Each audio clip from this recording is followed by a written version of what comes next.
Thank you. I'd like to welcome everybody to September 29th, regular meeting of the Marlborough Township Board of Education. Cindy, would you please call the roll? Good evening, everyone. Mrs. Dean? Here. Mrs. Ennie? Here. Mrs. Cow? Here. Mrs. Lou Rudell? Here. Mr. Marshall? Here. Mrs. Matos? Here. Mrs. Rosenwald's not here. Mrs. Wolf? Here. And Mr. Lelonsky. Here. Please be advised this meeting is being held in accordance with the Open Public Meetings Act, Chapter 231, Public Law 1975, the Sunshine Law. The adequate notice of the date, time, and agenda has been sent to the Asbury Park Press and the news transcript. It has also been posted and filed with the Marlborough Township Clerk. Copies have also been sent to each district school and other area newspapers in accordance with the law. I'm going to draw your attention to, but I'm not going to read in its entirety, statement of videotaping of public portion of Board of Education meetings, our public session statement, as well as no smoking on school grounds. Everybody please rise and join me for the pledge. I pledge allegiance to the flag of the United States of America and to the republic for which it stands, one nation, under God, indivisible, with liberty and justice for all. Thank you. Okay. The artwork today in the boardroom is courtesy of the KLC students at the Frank J. Dugan Elementary School. The students at Dugan enjoyed the theme Giving Trees and Growing Healthy under site director Ann Leonardi. And they based it on Robert Frost's poem entitled Birches and Shel Silverstein's The Giving Tree. So they absolutely make it a warmer place. While I'm talking about artwork, I sent you an email this week. Site director Ann Leonardi it was a really cool thing. Everybody saw the robot that we had before, right? So what happened is that Ann was given a tremendous honor through Champions. It's essentially a once in a lifetime type of honor for an employee. And they did it under the, I'll say guise, but it wasn't negative, of they're bringing everybody in to look at the robot. So they brought the CEO of Champions, they had, the camera there, the whole 9 yards, and they had, Todd had the robot performing, and they gave her a book to read, and they superimposed words. So she actually, she won, they literally handed her a $10,000 check. Wow. For her, which was just utterly flooring and amazing. So she was speechless. So congratulations to Ann. She evidently had, I think, the highest parent approval rating virtually around. So kudos to Ann and the great job that she does at Dugan. Wow. Thank you. $10,000. I would like to announce and also thank Tara Gostovich, DMD, who was our district's Emerald Level sponsor once again for the 2015-2016 school year. Mrs. Baragoo, abstracts. As we do every month, the abstracts were run on all of our transportation, buildings, and grounds employees, and they all have status, privileges, and good standing. Thank you, ma'am. Communications, sir? No, sir. I just gave the one. I tied it into announcements. Okay. Everybody, we also received the superintendent's report, harassment, intimidation, and bullying, the HIB report for August 20th, September 23rd, 0 incidents. 0. Thank heavens. Yeah. Nothing happened in August. Very good. I'd like to announce that current enrollment is at 5,079 students, which is 76 less than the same time last year. Next upcoming meeting dates are Tuesday, October 6th, a workshop, and Tuesday, October 20th, a regular. Robin, would you mind reading the approval of minutes resolution, please? You want me to do the first one? Okay. First one. Okay. Approval of minutes. Be it resolved that the minutes of the following meetings be approved as submitted. August 25th, 2015, regular and executive. I so move. Thank you, Robin. Seconded by Craig. Any discussion on the minutes? Seeing none, Cindy, please call the roll. You did great. Mrs. Dean? Yes. Mrs. Ennie? I'm going to abstain on the regular because I wasn't here. And yes to the executive. Mrs. Cow? Yes. Mrs. Lou Rudell? Yes. Mrs. Matos? Yes. Mr. Marshall? Yes. Mrs. Wolf? Yes. And Mr. Lelonsky. Yes. Congratulations, Robin, on your first resolution. Good job. Thanks. Everybody received a copy of the Secretary of Business Administrator's report, including the payroll certification. We have any questions on that? Yeah? No? Did you? We're good? Okay. Okay, thank you. What I'm going to do is We're going to swap around the referendum discussion with the public session because members of the public may have questions about the referendum. So this way we'll have a referendum discussion first and we'll have a good chance for the public to comment and ask questions going forward. So, sir, You got it. Dr. Hibbs will start off the referendum discussion. And I'm going to move to get out of the way.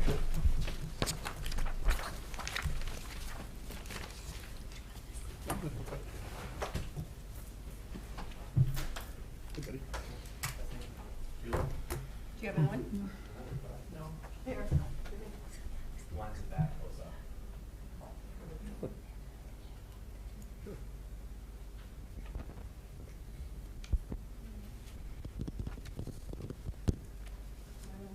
Testing? Yeah. Got me now? Perfect. Hi, everybody. I'm Eric Hibbs. I'm your superintendent. So this has been, I guess, I don't think almost it's 2 on. years. Is it on? No? There we go. Got it? Good. I have to literally stick it up my nose. Okay. So this has been approximately almost 2 years into full discussions to bring us to this point. So the next month is going to be absolutely fast and furious. The last slide here really is going to talk about, all the different ways that we're going to put the word out. So I'm just going to jump right in, and I'm going to give you the landscape on the two parts of the referendum. Cindy is going to be here to answer any questions you might have that would be fiscal, and that way we could leave you with some good information. Okay, so there's essentially two parts that are going to make up this referendum. The first part is going to be infrastructure and capital improvements, and the second part is going to be an addition at the Abbott Early Learning Center. There's going to be one ballot question, and this is a question that has come up a lot. Why do we have one ballot question? Why is it not broken into two? The best answer I can give you is that when the board engages in discussions like this, we rely on our professionals, okay? We have, Terry Ann and we have Joe here today, architect and our referendum consultant.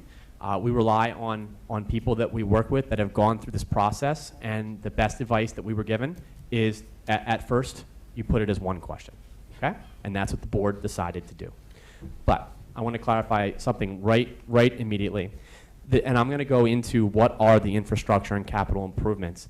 These are not improvements that we failed to make as a district. For those of you who've sat through any form of budget discussions or have watched our online videos, you know that we have the ability of raising the levy approximately 2%. It's a finite amount. The different projects that you have here are going to be things that we could not have put into a budget. It physically, they wouldn't have all put in there. They wouldn't have all fit in there for us to pay for. Hey, Bon. Okay. Here we go. So how did we get here? So long and short, what this slide says is that we conducted a comprehensive review of all of our facilities. Everyone. We looked from top to bottom, under every nook and cranny. We inspected everything that we should. And what we did was we came up with a list of priority projects that were all essential. So I usually use three numbers when I rank things. I use 9, 3, 1. My 9s are extremely important. My 3s are less important, and my 1s are least important. What you're going to see here when we get to those slides for the infrastructure and the capital are going to be all of our 9s. They are big ticket items. They're things that it would be impossible for us to take all of those and put them into a budget. It just would be absolutely impossible. So once we conducted this comprehensive study, and that is on our website, it's I think it's second tier down, right, Sin? Right there, it says click here for a comprehensive study. We then looked at the deficiencies, and we worked with our professionals to choose the most important projects, and then we submitted these to the New Jersey Department of Education in May and June of 2015. The DOE conducted its review and provided approval for the referendum to take place on November 3rd, 2015. Okay, so what is a bond referendum? So what it is it's the Board of Education seeking approval by a vote of the community to finance a major school construction project. This referendum and a referendum will specify the amount of money to be raised, and I'm going to get into that in just a few minutes. And then if approved, bonds are issued and typically paid back over a number of years. Why are we having this now? So there's several reasons why we are going to do this now. Number one, we have to address our priority projects. We have boilers. We have heating and ventilation systems that are original to buildings. It is just simply time to look at these systems and to address them. Secondly, since I've been here, and this is my 3rd year as your superintendent, the concept of full-day kindergarten has been a constant discussion that has really come up. And during those 2 years, the board took it in and decided to put this as a second part of that referendum for many good reasons, which I'll get into in a couple slides. The third bullet, we're going to pursue this referendum on November 3rd, which is our general election.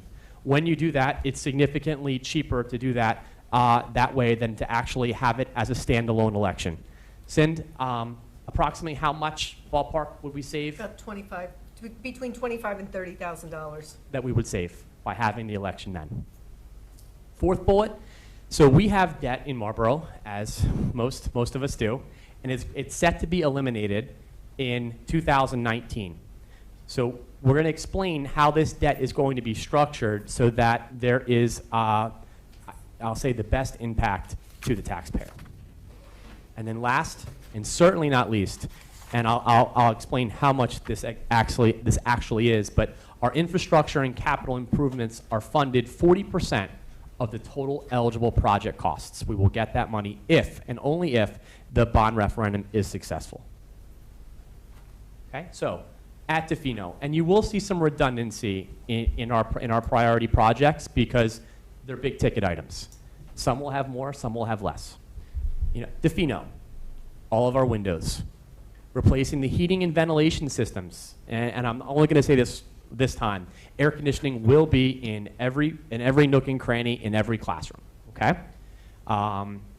Electrical panel boards, feeders, fire alarm system, water heater, and then the automatic temperature control main panel. Dugan, the first main one would be the HVAC, including air conditioning, the fire alarm system, and the automatic temperature control main panel. Those were the priority projects at Dugan. Marlborough Elementary, windows, HVAC, air conditioning, electrical panel boards and feeders, fire alarm, water heater, and the automatic temperature control main panel. Robertsville, virtually the same, windows, HVAC, electrical panel boards and feeders, fire alarm system, water heater, and then automatic temperature control main panel. Sorry, is that me? I took it off. Thank you. And then we have Asher Holmes. We have the windows, HVAC air conditioning, the boiler, pumps, and expansion tank, the main electrical distribution panel boards and feeders, the fire alarm system, and the automatic temperature control main panel. And then we have Old Middle, windows, HVAC, air conditioning, boilers, pumps, and expansion tank, electrical panel boards, feeders, fire alarm system, the emergency generator, and the automatic temperature control main panel. Okay? And again, that was through the comprehensive study of the most, or the systems and items that needed the most attention. Question would be, why aren't you doing anything at Memorial? There's a great reason. It's our newest school, 2003, and when we did our needs assessment, it did not have any significant needs that would outweigh the other significant needs that we have. So triple MS is left off for good reason. Okay. Abbott. So what will this addition do? This addition is going to give us 28 classrooms. It is going to give us a cafeteria / multi-purpose room, similar to what Memorial has, a dedicated space for all of those, and it will renovate the existing common areas to make for a library where the commons are. Questions that I have received in the past are, well, why is this necessary? Is there any other way, Dr. Hibbs, that you can give us full day K?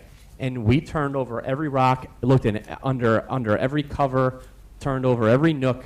There's no other way physically to do this other than to raise class sizes, which is something that we don't like to talk about in Marlborough because it's bad for children and learning. Okay, why is it important? So what I put, and it's hard to put this onto one slide. So I would tell you it's important because our kids in Marlborough deserve a full day program. And you could really leave it there. And you can go a lot deeper. We need more time to address our standards, both Common Core and New Jersey. We need more time for social development. We need more time for our children to have at the youngest grade levels. You know, Marlborough is an elite school district. We are one of the few school districts around that look like us and have our DFG factor group that does not have full day K. It's something 100% that this board heard, and I think, I know, supports and would be wonderful for our children. Okay, online, and if you go to our website, you can see this. It's hard to see this here, but those are the proposed plans. You can see everything in white is existing, okay? And you can see in the white on the top left-hand corner, point to it right there, that would be the renovation of the existing common areas. That would be the cafetorium, and these would be the classrooms, which would be 2 stories. So, what do you need to know about the referendum? So, the total amount of the referendum is $46,642,000. The infrastructure, capital improvements, and that was the Part A of the referendum, that part is $26,300,000. Of this $26,300,000, we are eligible for 40% of the debt service due each year with respect to those eligible costs. In other words, we will be able to get $10,520,000 back, funded by the state of New Jersey, on that $26 million. Now, the Abbott Early Learning Center is a little different. That one does not have an eligible cost anywhere near what the capital improvements will. So in the end, we are only eligible for $140,000, and the way you get that is the rehab of the library area will cost approximately $350,000. We are eligible for 40% of that, and that is your $140,000. Sorry, Vic, I shined a light right on your head. That's how that works. What is it going to cost me? That's really what we all want to know. How will this affect me? Long and short, when you read this slide, you know, we are going to phase the bond in over 2 years. Presently, on an average assessed home of $465,000, the existing debt service is approximately $306. So what will happen is that the debt will stay essentially the same for the first 3 years. You shouldn't see a difference, you know, other than a very small one either way. The 4th year, there is going to be an increase of approximately $80 per year for the average household. After that year, after the 4th year, you're going to see a decrease in your taxes because that's when all of the existing debt will go off. So, in other words, your debt should stay roughly the same, you know, because of this for 3 years, a slight increase, and then an absolute decrease. Okay. What is debt service aid? You know, debt service aid is a partial payment of a bond from the state based on eligible costs, which is what we just talked about. The state of New Jersey determines eligible costs by reviewing the proposed projects submitted by the district. The state then pays aid annually over the life of the bond issue to cover a portion of the cost of principal and interest due on the bonds each year. In our case, the state will pay debt service aid based upon 40% of the eligible project costs. And that's what we just talked about right there. The district has received formal notice from the Department of Education that of the $26,650,000 that were eligible for 40%. You know, and that equates to $10,660,000. But it's really important to note that we are only eligible for that if the bond referendum is successful and is voted and approved by the voters. Okay, so what does it mean? For essentially 1 year of a small tax increase, you will have full day K, something our children deserve, and we can properly address the priority infrastructure capital projects that we absolutely need to address. When is it scheduled? Ballots can be cast Tuesday, November 3rd, 2015. Polls open at 6 a.m. They close at 8 in the evening. And the second paragraph really says there's really only 1 of 4 special election dates per year, or we can use the district's general board election, which is what we're doing. And we talked about the fact that that is cheaper to do than to schedule it at a different time. Key communicators. So principals actually all sent this out today. And I have a list of probably about 12 people so far. After beating bushes, we wanted some more people, some more supporters of the referendum. So each principal has sent this email, and it's going out to the community, and it basically is going to say, hey, would you like to be a key communicator? What is that? That's someone that will come in for 2 very short informal meetings.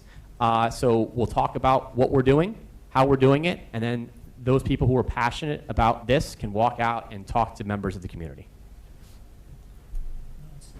Where can I get more information? Okay. So right on our website, we have a referendum tab. That is absolutely one way. September 29th is obviously tonight. We are going to have informational nights. Members of the board, I put in the green notes that we would discuss a date. It just made more sense in looking at the professional schedule and everyone's schedule. I just scheduled that one for Thursday, October the 22nd. So that means we'll have 3 informational nights where the public can come out. There is going to be a mailing home to every household in Marlborough, and it will be there before the 22nd so that members of the community other than those that just attend our schools will have that information and will know, and we're doing 1 mailing per household.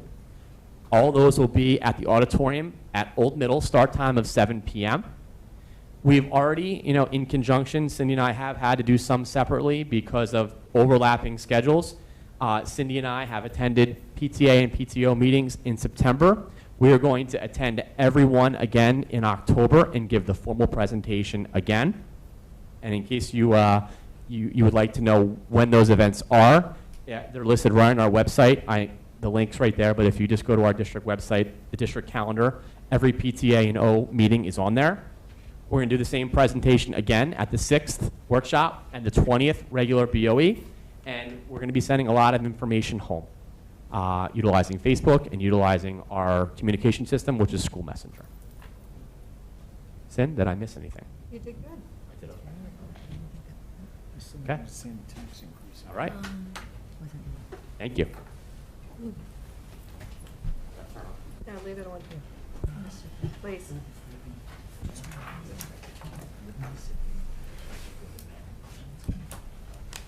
Dr. Hibbs, does Terry Ann have anything this time to add about the process? There, why don't you take the floor? You just have to use the microphone, otherwise Cindy will holler. Can you hear me? Okay. I just wanted to add or piggyback on some of the things that Dr. Hibbs mentioned for clarification purposes. One of the items he mentioned was a mailing that will be going out the week of the 19th, which will assure that people do have it for the meetings that are scheduled the 22nd and the 26th. There's a lot of mailings that will be occurring during that time of the month due to the election, the general election on the 3rd.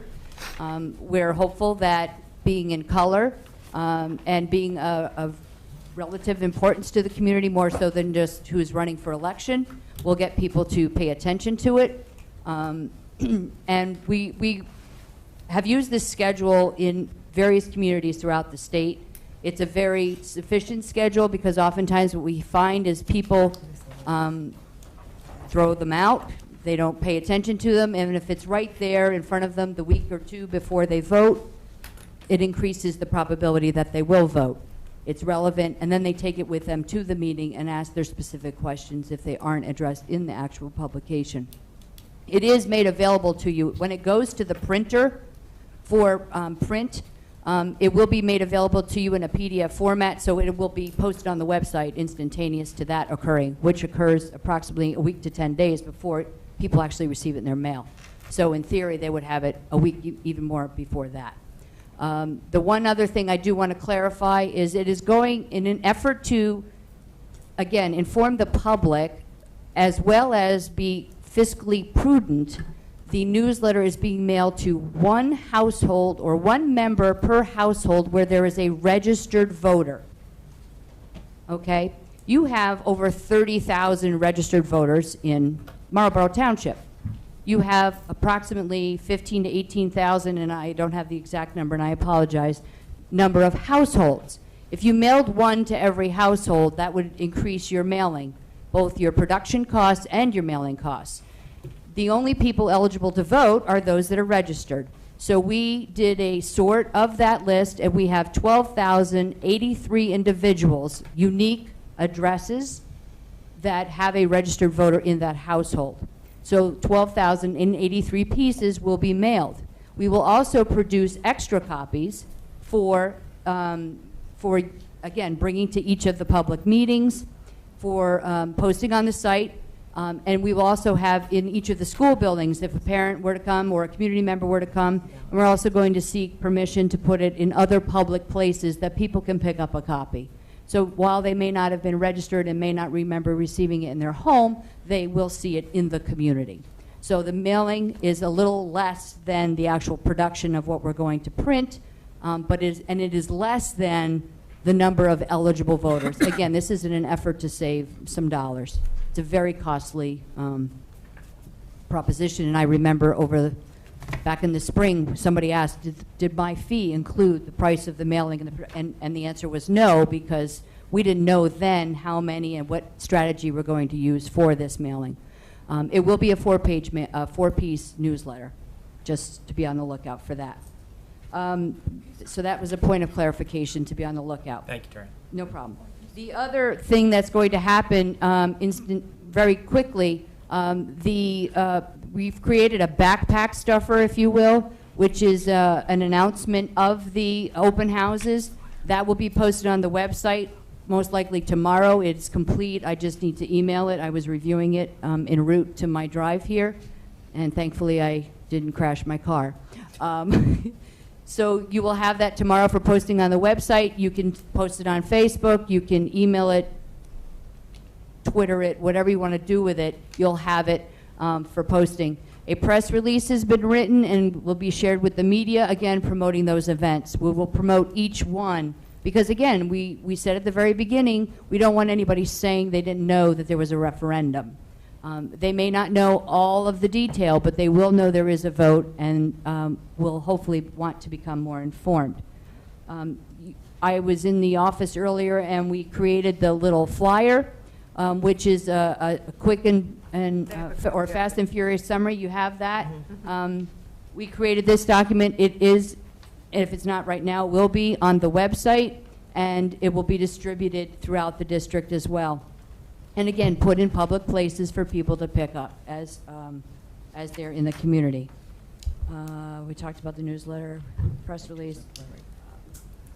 I think that's really everything. We have a hotline. I haven't heard of any phone calls that have come through, but I have seen 2 emails requesting information. They had nothing to do with the referendum, which is often what happens when you put a forum for someone to ask a question. So if and when referendum-related issues do come across the email address that's been set up, those will be responded to. The FAQ document is up on the website. All of that material is there for people at their convenience to get the background information. And hopefully, a lot of those questions are actually answered in the material, but if not, there are plenty of opportunities and ways for them to ask their question moving forward. So that's a overview. Thank you, Terry. I have a quick question. The flyer, these pictures are a little bit blurry. Is there anything that can be... I think that has everything to do with the fact that these were created in-house, and Okay. it's the printer 'Cause I think- quality, okay. not, if you were to go look at them online, these are high-resolution, images. It's I have all, the originals here. Okay. We printed them on our printer tonight, Perfect. so we could get them out right away to people. Got Are it. you Thank printing, are you printing the newsletter that's going out? no. The newsletter, It's going to a professional So printer. they're going to be clear when they get it in? oh, yeah. absolutely. The printer, we've solicited 3 quotations from printers. I believe I sent that, which I Yeah, have you to did. just review. We solicited 3 different quotes from 3 printers, who, 2 of which we've worked with regularly, and another was a local printer, because we believe in giving business within the local community. The prices are a little bit all over the place, but we did get you 3 prices, and we'll be talking about what we need to do to, I've chosen the one. Amazingly, price difference. yes. They're like this, price-wise. Yeah, and quality-wise, again, these are all offset print. and they're going to be in color, and we shouldn't have those issues at all. Thank you. Greg? Yeah, I have several concerns about, that have to do with the timing of the release of all this information. But the first question I have is, I believe you said you've identified about 12,000 and change of registered voters or locate homes that will receive the information. Of those 12,000, do you have an idea of how many people are registered to vote by mail? There is no indication on that report. That doesn't mean I can't get one. I think it would be good to know, because Marlborough has a history of a lot of people voting by mail.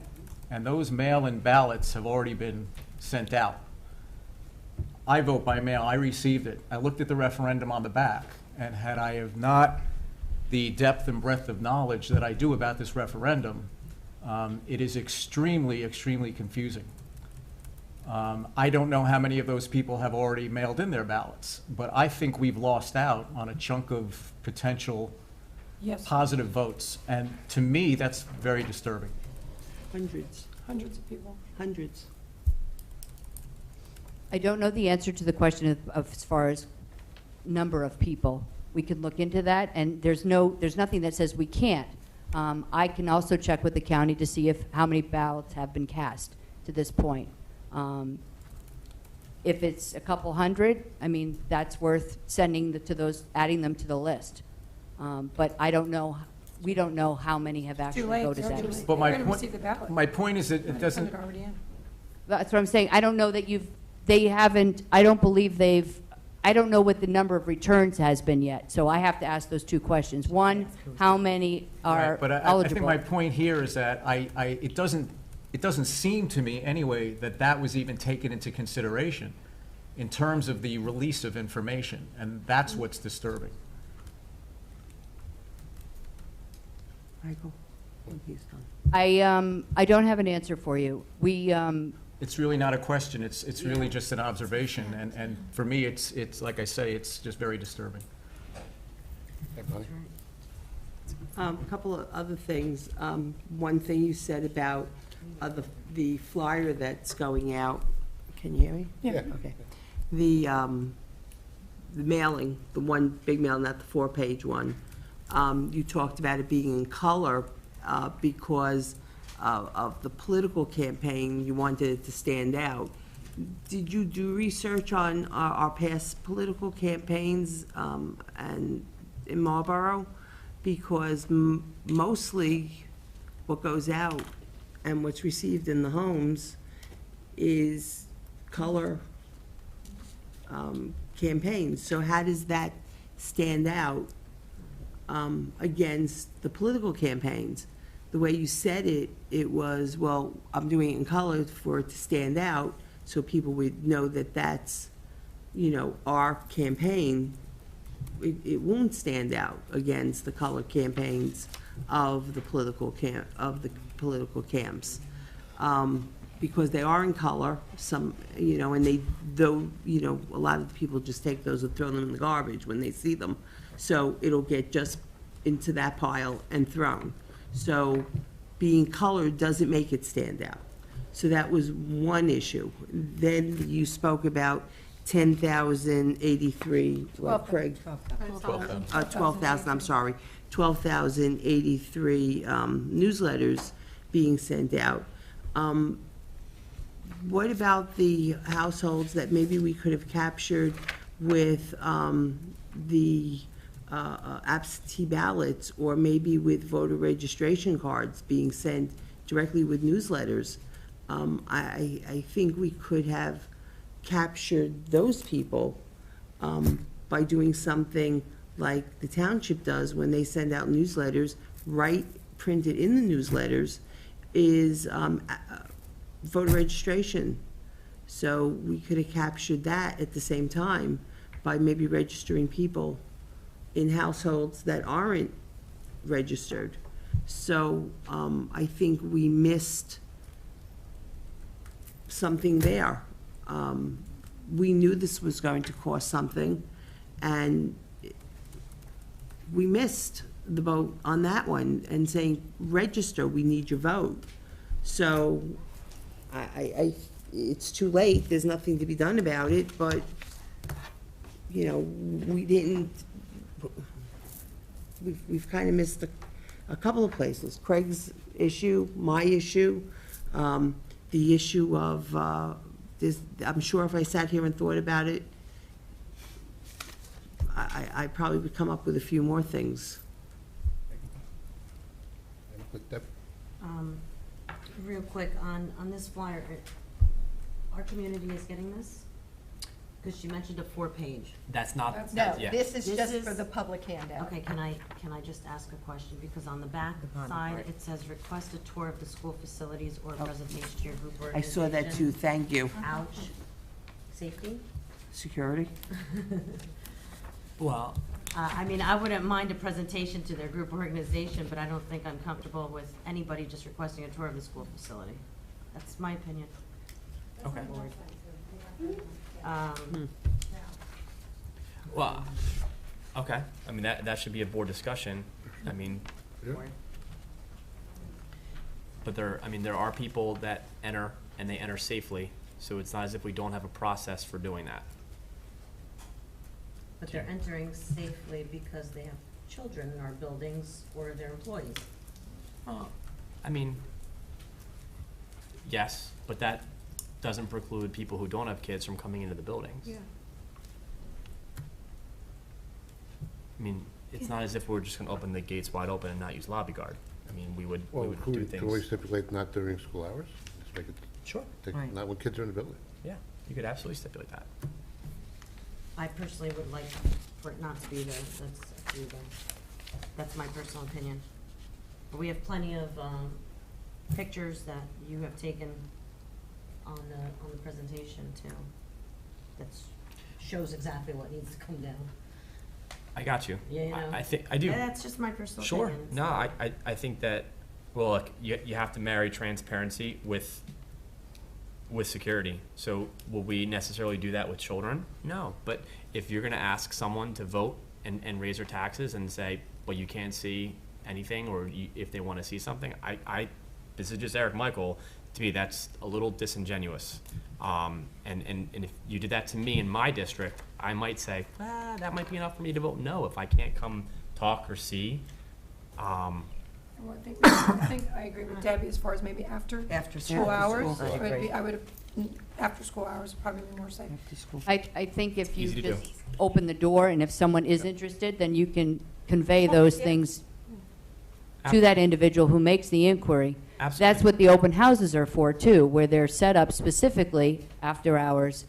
But again, they're only in one location, so you're not going to be able, you could take a tour of the middle school on October 5th, 22nd, and 26th, but you can't go that evening to all the other buildings to see the boiler or the windows or whatever else. But you can get a general sense of the condition. And Dr. Hibbs, these should all be guided tours, correct? Absolutely. Oh, yeah, absolutely, 100%. guided. I just want to say It that. wouldn't be without any one of us around. It would be, we would be I have around. another question.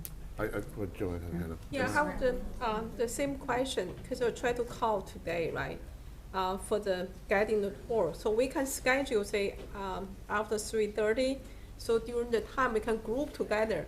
But my question, who will be the coordinator, put the schedule together, to say, group people interested in the C facility. For instance, Defino, do we have someone to do the type of work? It'll be Yeah. Eric and I. I have to be honest, I don't know that you're gonna get a ton of Yeah, I requests, agree. first off. And then Yeah. secondly, we would make sure that they were properly supervised after hours. I think 100%. after hours is huge. Yeah. Right. Yeah, I mean, we let's never say- would have brought people in front of children anyway. Actually, I have to tell you, anytime we've had a referendum and stuff, people have never come in to see buildings or request any tours or anything. But the thing that, I mean, a question to you too, to this, I would say for my personally, I mean, as a taxpayer, I want to see the facility, see what do I pay, what's the condition like, Sure. I mean, I can be if I don't have a kid in the school, I could schedule after school, say after No, 5, no, after no, 3:30, you have to- give us a range of the time, we can schedule different tours. I The would tours? think that It's important. Okay. I what mean about the tours. what the board would do is to give us parameters on what they Well, feel yes. comfortable with, Okay. i.e. not in front of children. And just like right now, if a parent is moving to district and they say, I'd like to come in and see the building, we 100% accommodate that. And that doesn't get to the board about, hey, when does it happen and how does it go? So I'd be able to handle that one 100%. And I would make sure it was staffed appropriately, whether it was myself and Cindy, Cindy and Rob, Cindy, Rob, and Jill Green as principal of DeFino. We would 100% make sure that that was responsive. My fear would be if you just say no, then, you know, just like you're saying, on the one hand, you feel like you don't want to lose voters for X and Y reasons. To me, that's not being accommodating. Right. You know, but I think that we can absolutely have those parameters and deal with the situation, and I can keep you informed if anyone reaches out to us and says that they'd like to see our facilities. Hey, Bonnie, you want to add something? No, I just felt that people who want to see the facilities should not come during the school day, that they should come after school. But I think there's a big difference that Dr. Hibbs said, if a parent is coming to register a child and wants to see a school because they're registering, that's a little bit different, that they have a right then to come in and see like how kindergarten works or first grade works with a principal or a vice principal. You know, it's still a guided tour, but it's for a different reason. They want to see the school in action because they're registering a child. But to have just somebody come in to look at a school because of a referendum, that could be accomplished after school because they're looking at windows and doors and a facility. It's not about the children and the curriculum and things that are going on in the school. So that's, to me, is a very big difference. Okay. Vic? Well, I had other Oh, I'm questions. sorry, Bonnie. No, I had other questions, but you asked me about. Yeah, I want to finish this discussion, Oh, then we'll move okay. on to other Okay. It's on the same discussion, Vic? The Oh, tours? referendum. On the tours? Not on tours, Let me but finish that, to make sure we're on the same page. Are we all okay with after after hours. tours? Everybody's okay with after hours tours? Yes. Okay, so that's what we got. I think that's Now After we can hours, with proper supervision, and I will inform you if we are asked. right. Okay, done. Next. Okay. Then I know. Terry, so the newsletters that's gonna go out to the public is gonna go out the week of the 19th, so it's not gonna be there before the 5th one, it's not gonna be there before the 20th one, so people are gonna get it, And two have already done. you know, right before the very last one. But what if they can't make that very last one? If they would've had it earlier, maybe they could've made the other two. I just feel like, I wanna understand why this newsletter wasn't out there sooner. I read what we were told. Your advice was to complete the mailing in the middle of October. It means not too soon, don't put too much out too quick. I understand 2 weeks before, but I remember when you sat before us, it was, we gotta get on board, we gotta get it out there, we gotta be unified, we gotta press this to the public. I don't feel them getting the information on the 26th, before the 26th, and then the vote's on the 3rd, that it's getting it to them in time. I mean, I know you're the professional in this, but I'm just a little nervous. And I know a lot of my friends that do vote by mail have already sent their ballots in, and their vote was not in our favor because they didn't even understand it.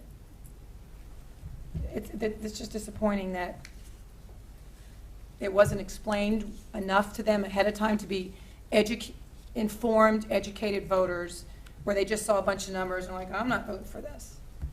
You know, my other question is, Cindy, when is this going to be emailed to every parent in the district, at least this little flyer? So if they throw away what comes in the mail, Yep. at least it's going to be emailed?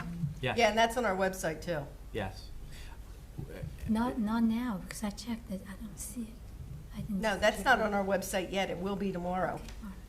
And it'll be clearer than this? Yes. And We what's- printed these tonight, and we printed a whole bunch of them, so we could get them out to the schools and stuff. So, I don't understand what you're saying. So what's going out to the schools will be this quality? yeah. It's kind of blurry. It's blurry, so. It's very blurry. I thought it was just on my glasses. No, I It's thought the blurry. same. That's what I. Well, then I take them to a printer, and it's gonna take a couple days to get them. But But just through email, it's going to be blurry? No. No. Email will Email's not gonna be fine. blurred. No. So that's gonna be fine, but when you print them to hand out to any more of the back-to-school nights, or even to the Yes. PTO meetings, it's blurry. Okay, then it's gonna take me a couple days to get it. We did it as a cost-saving measure to get it out, because we wanted to get it out as quickly as possible. It's If you don't blurry. want that, that's fine. There's no way to Well- correct it if we make the font bigger or we make it 2 pages? I don't or- have, it's in a PDF. That's how, But the thing We have that PDF. Wait, can the PDF be changed? A PDF can be changed to do anything, but it doesn't change the settings on your printer in-house. I will show you my version, yeah. I and have you can mine read it. Here too. Just as an example, it was printed off my computer. Oh, well, yours is clear. Right, Look, well, we. yes. I understand, but, so when everybody, it's all bound by what someone prints out at home on their That was printer. printer issue. That was It's printer. an equipment issue. And it's- Exactly. And you're not outputting them, you are copying them. If you output it direct, which your copier probably doesn't do, Is it clear? then you get the best quality. But if you're taking a nice copy. Copy from a copy. A copy from a copy, the Yes. quality goes down. So that's what you're working with. So in effort to get something to everybody, That's what, they'll get something. They'll be able to read it enough to say, oh, it's on the website. They'll get it in their email. They can print it out. They can enlarge it. They can Okay. do whatever they I need to don't- do. Let's not I spend don't more want- money on it. I think that every principal, like my kids in the school, they don't have send- color printers. They send an email out, they didn't attach this They document could, to the. and they will. Yeah. Yeah, it'll be, Frequently asked- it's an frequently 8 asked meg questions file. Went last week, you know, Okay. we were just simply afraid that if you bombard them every day with this, that they're You're gonna not gonna delete, like it. delete. Because I was trying to see what's inside, I was Yeah. curious to know that, yeah. Yeah. Can I, Bonnie had, Did we- I stopped Did we Bonnie. get an answer? Is it to on the that mailing flyer, or out is that a earlier? quick suggestion for an edit? Yeah. In the green sticker-looking thing here, it says it has the 3 dates, and it says at Marlborough Middle School Auditorium. On the slide, though, it looks as though it's just the 22nd and the 26th that are at the middle school. It says both. But the The 5th is words gonna... all have to be, Yeah, I didn't It- change the word both. No, the word all has to be so my changed. Should be all. question is, are all 3 at the middle school? yes, Yes. yes. Okay. Yeah. Yes. He just gave And again, you're going to get a big version of this burst that you see is 1 page with just that information. So all 3 dates, where, what time, all that information you'll have on that website tomorrow, and everybody will get it emailed to them. And if you wanted to print them out, you could, but I don't think you'd need to. And it's going to be posted in the newspaper. Did you say this was an 8 meg file? You didn't say that, right? I'm sorry? You said something was an 8 meg file, not this. It's an 8 meg file. We can't email 8 meg files. A lot of people's emails will reject an 8 meg file. So we're going to have to give you a lesser quality version. That's why I had problems getting it. I understand. The only way I Can could you- get it can was you make get it it into my personal email, because it wouldn't come into the district. Because it's too big a file. It's a big file. So that's what we Yeah, you have. could We're send also them- going to take this, and we're blowing it up and putting it on a board, so that in each vestibule, you're going to have this flyer on a board in each vestibule, secure vestibule in each school. Right. Are these floor plans, do they take up a lot of space? Too many, wait, hold on. We got too many. So, Everyone's talking. here's my question. Bonnie was next. Here's my question, and it might clear up some of this floor plan issue. Years ago, when the computer was found the laptop was found in Afghanistan, you remember that, Cindy? Yes, I do. And at that time, when there were open houses in the schools, Michael remember this, they used to hand out floor plans Yeah, to no. the schools. And at that time, no, they, when they found the laptop, they stopped handing out floor plans in the Right. schools because of that incident. I And understand. they also stopped, there was a lot of things that changed at that point. My concern is, we are now putting out the floor plans to Abbott on all these plans. Good point. And this is, to me, is a problem. Now, I understand we have to show the public the new part of the school. I would like to have the shell of the old part of the school, because we have to show that in the drawings, but not the existing classrooms, Or exits. or exits, or any of that. I would argue that you have a great point, but then why have any? Because if it passes, then someone's gonna have what our second floors look like 100%. And if we're gonna argue We don't need security, the pictures. That's what I was We going were to, just saying do we maybe we even don't need need the any of the pictures. floor plans on here, just in terms of the size of the file that's going to be emailed? Because to me, this is just crazy that we're having such an issue about how to send out an email. Right. So, is there anything on here that could be, I think it's a good point, Bob. Taken off. I just think that if we're gonna I mean, I argue agree that from a particular security thing, issue, it shouldn't be on there it should be regardless. An all or nothing type thing. Well, it is, the public is, I'm trying to come up with a happy medium in the way that the public wants to know what we're doing. We have an existing school that is a security issue for us. And yes, I agree that we kind of are sending this out. Is there a way, maybe when they come into the school, to show something? I don't know how to do this, because we don't show this anymore, and that was a directive. That was a The prosecutor's directive. office. Yeah, That's why. and the we have- Department of Education. Well, it really was the prosecutor's office, and we have such a big problem with contractors when they come in, and it's like, no, you can't have a floor plan. Right, and there's nothing on websites anymore. No. And no. I know we had a big problem with Google Earth because of it, and so how are we going to deal with this?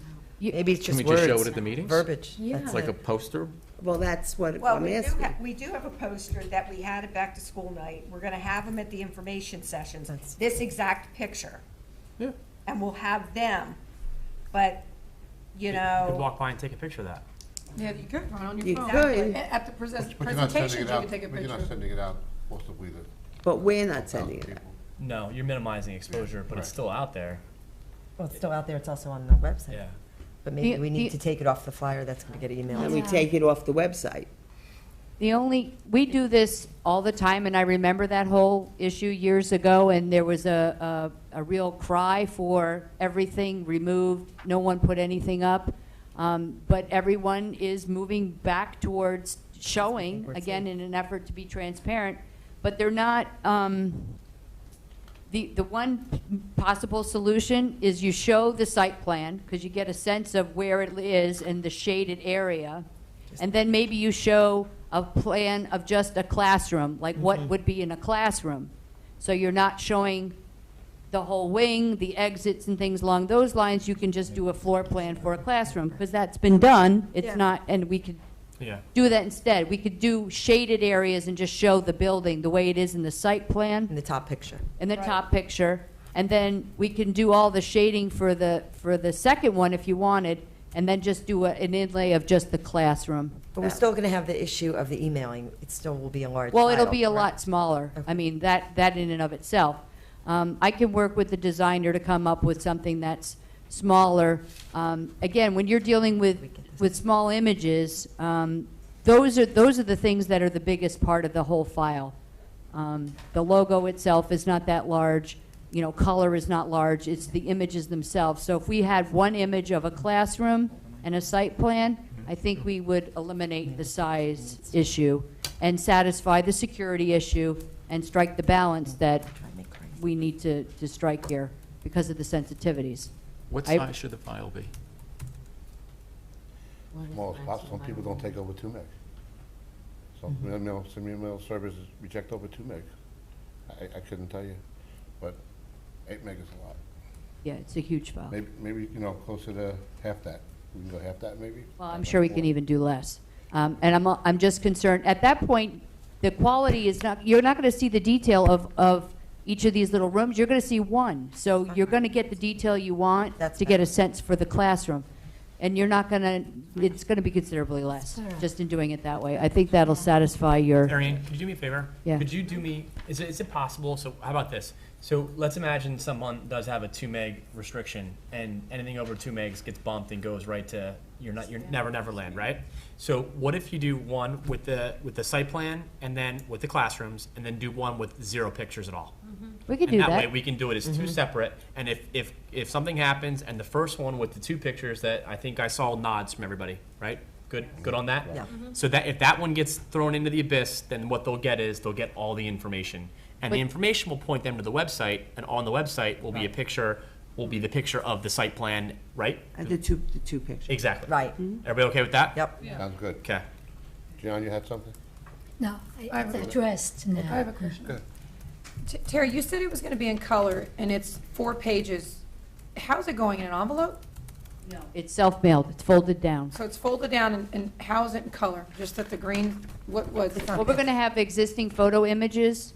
You talk about seeing is believing. You have conditioned photos that Joe and Ted sent us, so we'll have So some. the front, the way it's going to be mailed when it comes, is it going to be like a letter closed, like this, where it's stuck together with a little tab? We're going to try not to use the tab because we have to follow the mail regulations, but there'll be a mailing panel with all the return address and The information, color is going to be just what, a picture of in the front or a something? couple That's of the color you're pictures, and talking your about? logo's in Our color. logo. So we have to maintain your logo. Okay. But this is not what's getting, it's, No. right, okay. No, If you but took, it's if you the took an color. 1117 piece of paper, an 1117, which is two 8.5 by 11s together, right, folded it, and folded it again, is what you would get in the mail. So this all can't be done before the 19th? It can be, absolutely. Yeah. Do we want it to go before Yes. the 19th? So we have the first one on the 22nd. So Terry Ann, 20th, I thought. We're talking about 22nd. 19. well, the 20th is going to be the board meeting, correct? Right. So really, so what you have that week is presentation again on the 20th. You're going to have community nights on the 22nd, which would be that Thursday, and the last one will be on the 26th. So I guess the question, Terry Ann, would be, how soon can we get it to all X thousand households? The printer needs six to 8 business days to produce. Okay? So if we got them a file on Monday, Mm-hmm. it would go the week before the 19th. Yep. But it's a matter of, we've just revamped a few of the issues here. Yep. If we can, one, satisfy and find the correct printer that we want to use, number one. We finish the file, which is an expansion of what you see here. There'll be some more Q&A in it. The bond question may be in there again. Existing photos, things like that. It will be a bigger file, okay, but it's not going to matter so much because it's going to be on your site and mailed. So you're not going to email the newsletter file. Right. You might say, the newsletter's on the website, go check it out. Yeah. Put a link to it. We could do Right. that. Exactly. So if we looked at getting this possibly into the hands of the community, is it possible to look at Friday the 16th? Is there any way that could work? We will move mountains to try to make that Because if work. we did that, then that would give you, if they got it on the 16th, you would have the 17th, the 18th, the 19th. The 20th is a meeting, which is already on there anyway, and really the first night then that would be an option that's not a board meeting is the 22nd. So literally 1, 2, 3, 4, 5, it's almost Don't- 6 days. Don't count the 12th, it's a holiday. I was going from the 16th on. Okay. So Yeah. we can't get it out by But Friday they're the gonna 9th? get this, they're gonna get this. Not too soon. I don't know if the mountain can be moved that far. They're gonna get this, though, tomorrow. Yeah. So at least, Well, after they take everything off, it might not be tomorrow. Can I, Could be can I next bring week. one other thing to your attention? And I'm sure you know this, but it bears repeating. We're all focused on a couple of key dates, these meetings, and of course, the vote date. And what we find is even if you promoted this every day for the next 3 weeks, you would still have low turnout, typically. So while we're doing all this to get them ready and giving them the benefit of it, I don't want you to get your hopes up that there'll be a lot of people attending these open houses. I would love for them to be packed with people asking questions and genuinely interested in asking questions and not taking positions without having an understanding. But your professionals will be available, I understand, and your administrators, of course, and you'll all be there to address the questions that do come up. But typically, there's not a lot of people that attend. Even if it's a low turnout, we want, as a board, we want as a board to say we gave you. Oh, time. absolutely. That's what it is. Absolutely. It's really not about the actual turnout. It's about us being transparent, like Dr. I hear you. Sir, and I want to clarify a sentence you said, because We understand that the nights at the middle school, Dr. Hibbs, administration and you professionals will be handling the presentation. Board members can be there for support, but it's not be called as not a board meeting. No, Board members will be there to support in the audience. We're not going to be on the stage answering questions. That's correct. And P.S., I won't be speaking at those meetings either. I'm there. This is the other key thing. I am there to listen to what's being asked, because we may have to modify or add to our FAQ document. We may hear things at one of these meetings that needs to be shared with a larger part of the population, which is another reason why we wait just a little bit in sending it out, because people ask questions. They come to these meetings, they ask questions. The answer is shared at a meeting, and there's 10 people there. The rest of the community needs to know the answer to that question. So it's another opportunity for us to mass respond to the question that comes up. So the FAQ, obviously it would be built into the presentation for the next time, right? We're there the 5th, then we've got 2 weeks. There's a lot of things we're hopefully going to learn on the 5th. I hope people do show up on the 5th, because we can be a little bit more proactive in the responses and the presentation itself on the 22nd and the 26th. So being there, my role is to really listen, to develop the responses, and develop tools and ways to get that information out to everyone else, because not everyone was at the meeting. Dr. Hibbs, besides this going out tomorrow to the schools, will another notice go out saying that we're having October 5th, please? Yes, this is the Yes, we backpack need to step blast. we've created. It's going to get blasted. Okay. So here's what I have. You know, so far we had the FAQs that went last week. Okay. I sent something out today on Facebook. I then also sent a blast out to all the parents reminding them that tonight there was going to be a discussion. So we have the flyer. I actually voice narrated this. So what I'm going to do is I'm going to blast the link to that. So, you know, if they want to hear my nasally voice for about 9.5 minutes, they can hear me narrate this as well. And then it's going to be a continuous. Here's what we have. You know, we have the 5th coming up. We have, the 6th coming up. We have the 20th coming up. We have the 22nd. We have the 25th. But that's only going to people who have kids in the schools. Yes. So now there's a much larger Yeah. community than our school community. So how are we getting it out to them? We wrote a press release, which will be Yeah. shared with the media. I It's sent it already to been the sent. I sent it Okay. to the And the Asbury Park In Press is PP here, and right? transcript. It'll be listed on the website, but other than that, it's the mailer that's going to go to all the Okay. households. That's, I have a question regarding actually that. You mentioned key communicators. Mm-hmm. Can we have key communicators that also reach out to the seniors in the community? Sure. Yeah. This way, because I think the way you've presented the numbers is very important. Sure. And, if we Yes. don't pass the referendum, that money is basically lost. Lost. So I think that childless households need to hear Yes. that a lot You got it. as well.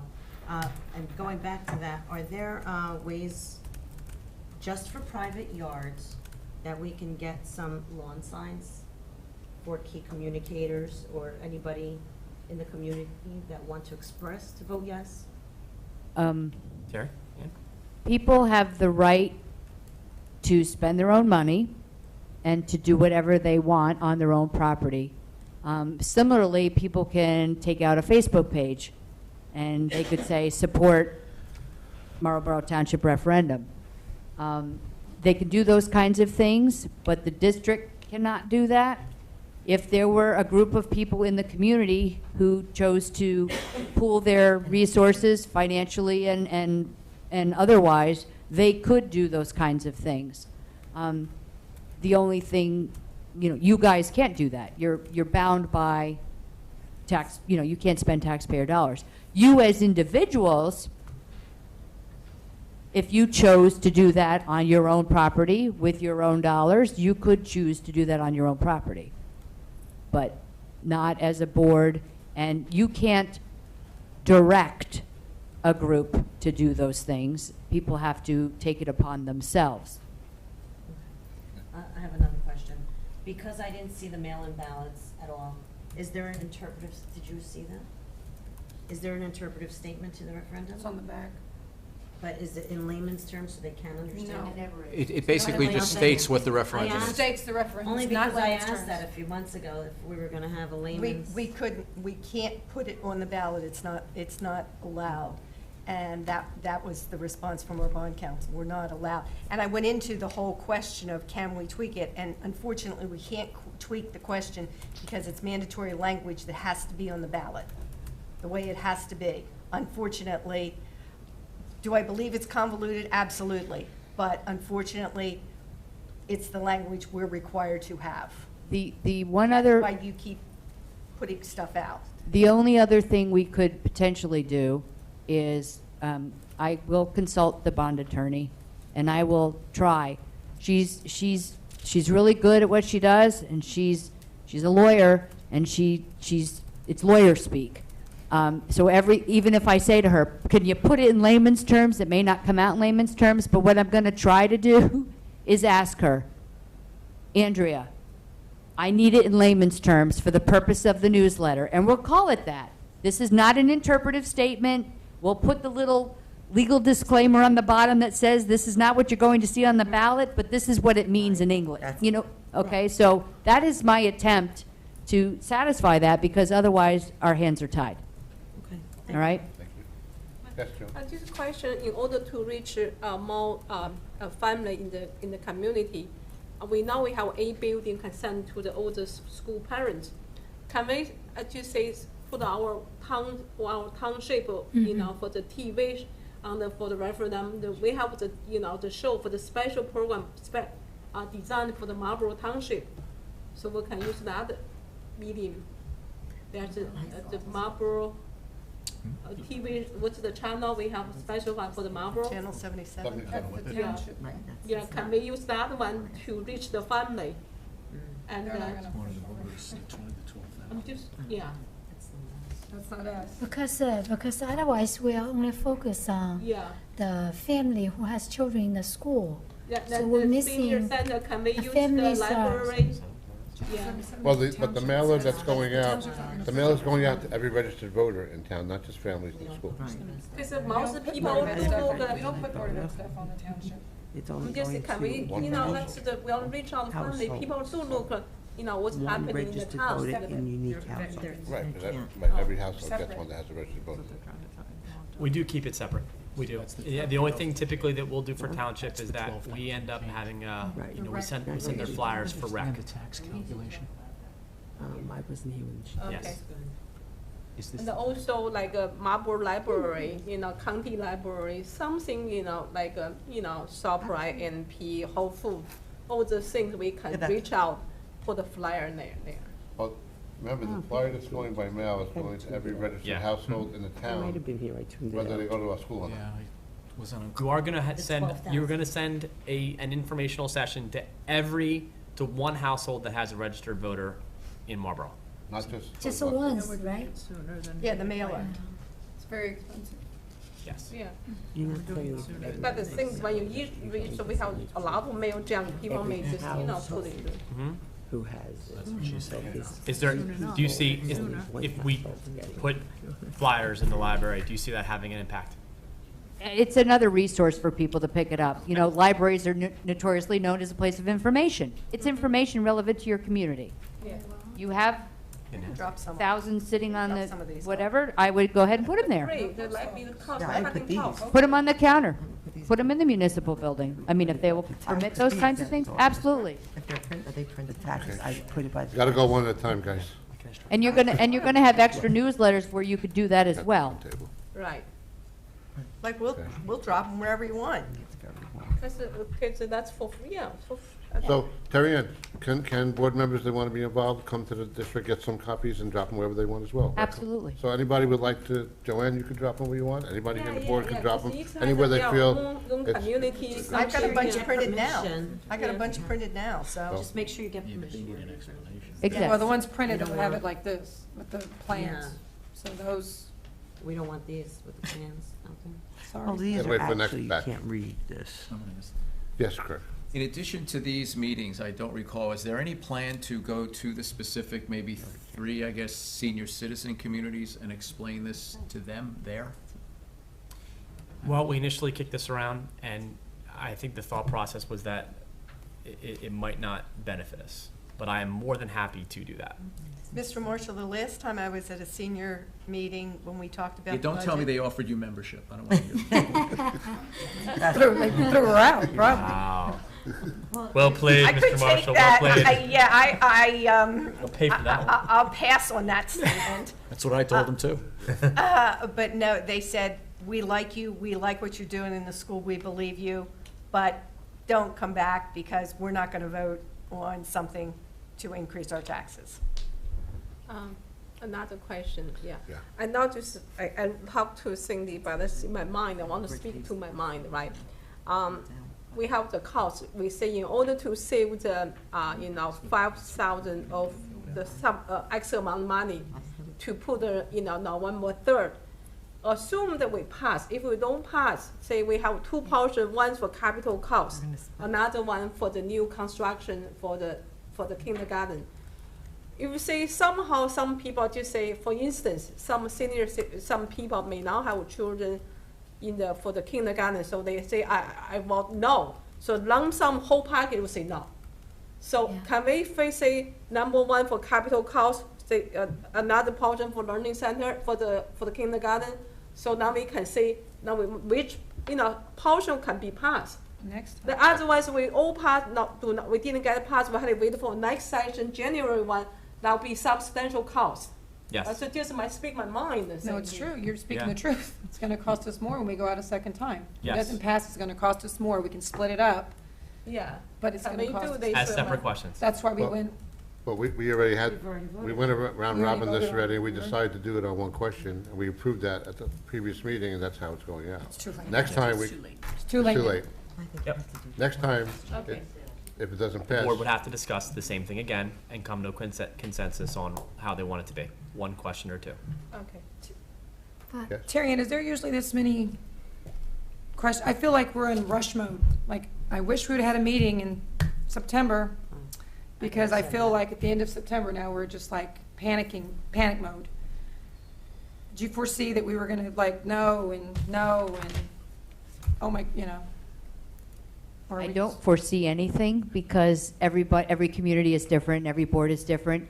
I can tell you that when we get closer to a referendum, people do get a little bit nervous. And that's just a general feeling or a general consensus because you've all worked very hard. And you want to put forth your best effort. And so this is not unusual to be sitting at this juncture saying, should we have, could we have, whatever. I just wish we'd have discussed all this, not on the 28th. Wish this was discussed, or 29th, whatever we're at, we're on the 29th. We would have discussed it maybe 2-3 weeks back, and all this would have been hashed out, so this is all not a rush to the printer and moving mountains to get this out. So we as a board, me personally, do not know how to do this, but as you, as a public relations person, I wish you would have said, you people need to get moving on this, in case there's things that need to be changed. We're not in rush mode moving mountains. So as a professional, I hire professionals all the time in my business. That, like he said, you trust the professionals. I'm just disappointed that I hate being rushed. That's not me as a person. I'm a planner, and I feel like I don't want to miss something. But we're not rushing the content. That's key. A lot of changes could We're be rushing made the prior to this. But we're not rushing Well, content. you Don't let the- are, but I think Yeah, we are. that to Terry Ann's point, if you would have had all this done and this would have gone out now, and you beat the pavement long before this, People forget. you lose the effect. Well, it's not just beating the pavement, Dr. Hibbs. It was just these changes. We're putting her in a position, and Sure. printers in a position, and us in a position, our parents getting it to them. Understood. That is what I'm talking about. I feel it's rushed. I got you. We would have had all this hashed out, and Understand. this meeting would have been like, it's going out, Yep. everything's I got you. perfect, y'all agreed. Okay. That's all I'm saying. Gotcha. John, did you have something? I know somebody down here. Okay, everybody. actually, I just wonder, what is the possibility you're gonna to not proved that we have to go second round? You got a crystal ball? I know it's late, but. Right now, it's I mean, 50-50. But we spend so much money Assessment? just to have a memorandum, No, How much is it, 5,000? I don't know the answer. I don't know if I can give the answer to that. You sleep on the couch more nights than not, or? You sleep on the couch more nights than not? She just ignores it. Just rolls right off? She just ignores it right now. All right. If we're okay, I'd like to get to the public session, so if the public has a lot of questions as well. So we're going to get to our first public session, which is actually open to any item. Any member of the public wish to address the board, you're welcome to do so. Are you going to need your name and address on the clipboard if it's there already? We have some names on the clipboard, I believe. Cindy, you ready? So we can start with the clipboard, and we can go, if your name's not on the clipboard, we can still go on. I'm going to ask that you limit yourself to 5 minutes each. We have 60 minutes in total for public session. Do you have the things here tonight? Yeah, I have them. Okay. Am I gonna need it? No? Am I gonna need the cards? No. No. You're all, Good, thank all you. good. Okay. Hello? Yes. Okay. All right, I have a number of questions. Name and address, please. Do you want me to limit it to referendum questions? Oh, Andrea Whatever you'd like Zelther, to. 6 Coleridge Drive, Marlborough. I'll take the non-referendum thing first. I wanted to comment on Genesis and the deployment of it this year and communicating teacher assignments and so forth. It was very disappointing, especially as a parent having a first grader coming in. There were a lot of glitches. I have older kids in the district as well. But I was surprised that there was a full rollout and there was no sort of test rollout to address some of the issues that came up. So specifically, I had a first grader coming in from private kindergarten. I had existing children in the district, and when you launched it, she didn't show up. And she was very upset, and there were a large number of her friends who fell in the same situation. I do want to recognize Mrs. Gondala at Dugan because she went above and beyond that Friday night and answered 30-plus emails and got us all that information. But those types of things shouldn't happen. You don't roll out something significant like that. I know it's new, you got to work out the kinks, but a staged rollout, a small group, whatever. So I hope that there's plans for that in the future. In terms of the referendum, I would like some more data so I can make an informed decision. You addressed the current enrollment for this year, which I believe you said was 5,079. I'd like to know what the enrollment was back in the 2003-2004 school year. I'd like to know what our enrollment has looked like in terms of how it's decreased. It's unclear to me from what's been presented how many total classrooms we're talking about at the Early Learning Center. Are there currently 14 and you're adding 14, or how many are there right now, and are you going to have a total of 28? I just need that to be clearer. It would be helpful to understand this year how many classes you have at the Early Learning Center, so how many in the AM, how many in the PM, and then the others, to understand that. Average class size would be helpful as well, specifically at the Early Learning Center. And that's all my questions for now. Thank you. We'll get to all the questions at the end, as public session, as we always do, that we can answer.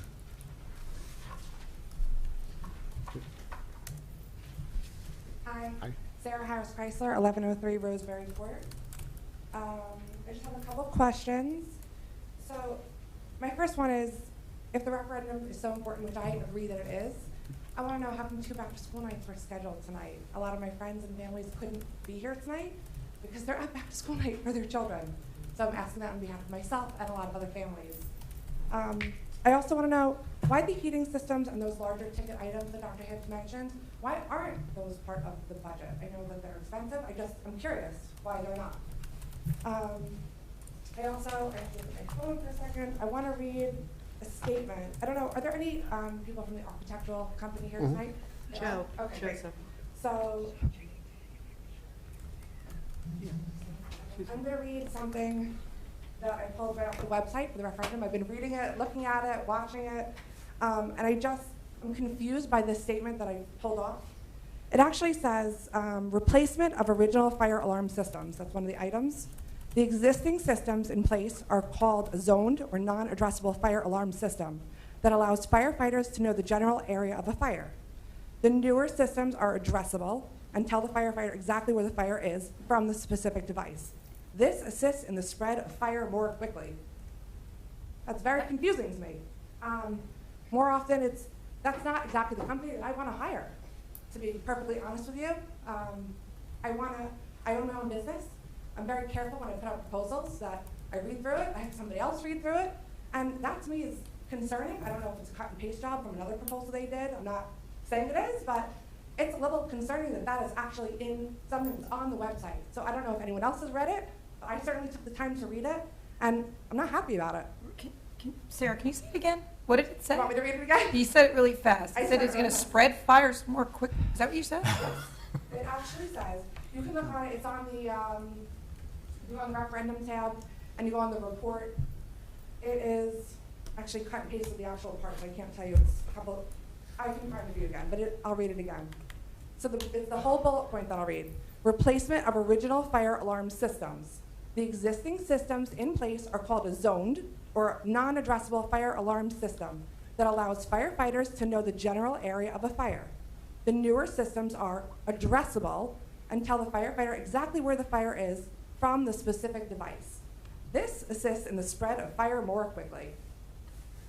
Sounds confusing, right? A little bit? I don't know, maybe someone else clarify that with their I also want to know, how many years are we going to pay off the debt per household? I know it said like after the 4th year it was going to be, that whole thing is just a little confusing, and I understand it's numbers and money is confusing in general. I just want to know the duration of how long we're going to pay off the referendum debt. Full debt. Okay. And then, should the referendum not pass? I know we talked a little bit, I heard Mrs. Dean talk a little bit, just if it doesn't pass, can you explain what the next steps are for the public safety department and what will happen for the improvements that we so desperately need, keeping air conditioning, no matter children sweating or freezing like they were. Thank you. Thank you.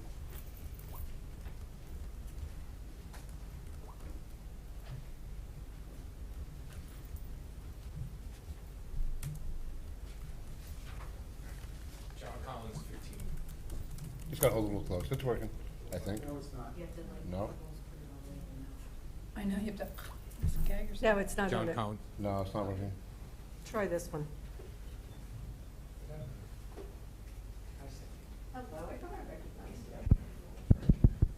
It's working. I can't hear. John Collins. John Collins, 15 Hudson Street. Just a couple things before. That doesn't sound like it's on, is it? Not working, John. Hold it to my mouth. Is that better? There you go. Okay. First thing, just a couple things for the new school year. I had a couple kids already pass through the system. My new one is, my little guy is 6th grade. Pay for it. I wish we could do something more integrated into the school system. That would be much better. So I think hopefully technology coming up would fix that a little bit.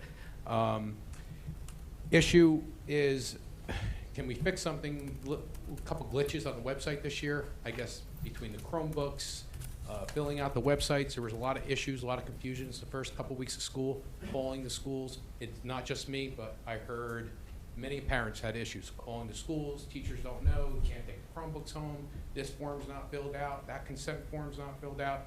Not just myself, many parents. So can we try to get that fixed for next year, moving forward?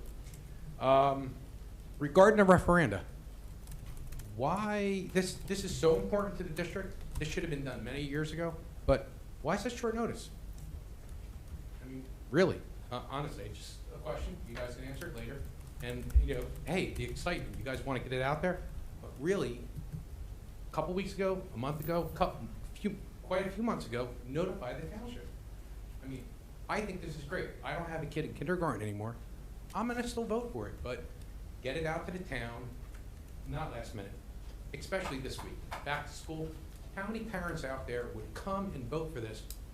You're missing people right now.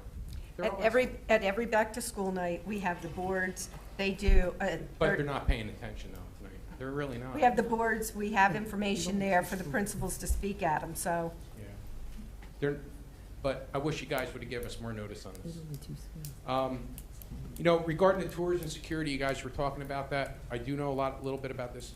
Use technology a little bit. What about some virtual tours, showing some pictures? I know you want to give them the tours to say, hey, our windows are bad, our boilers are bad.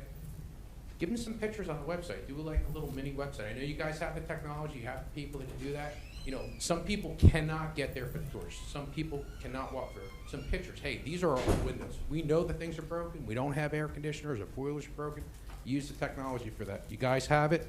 You can set it up.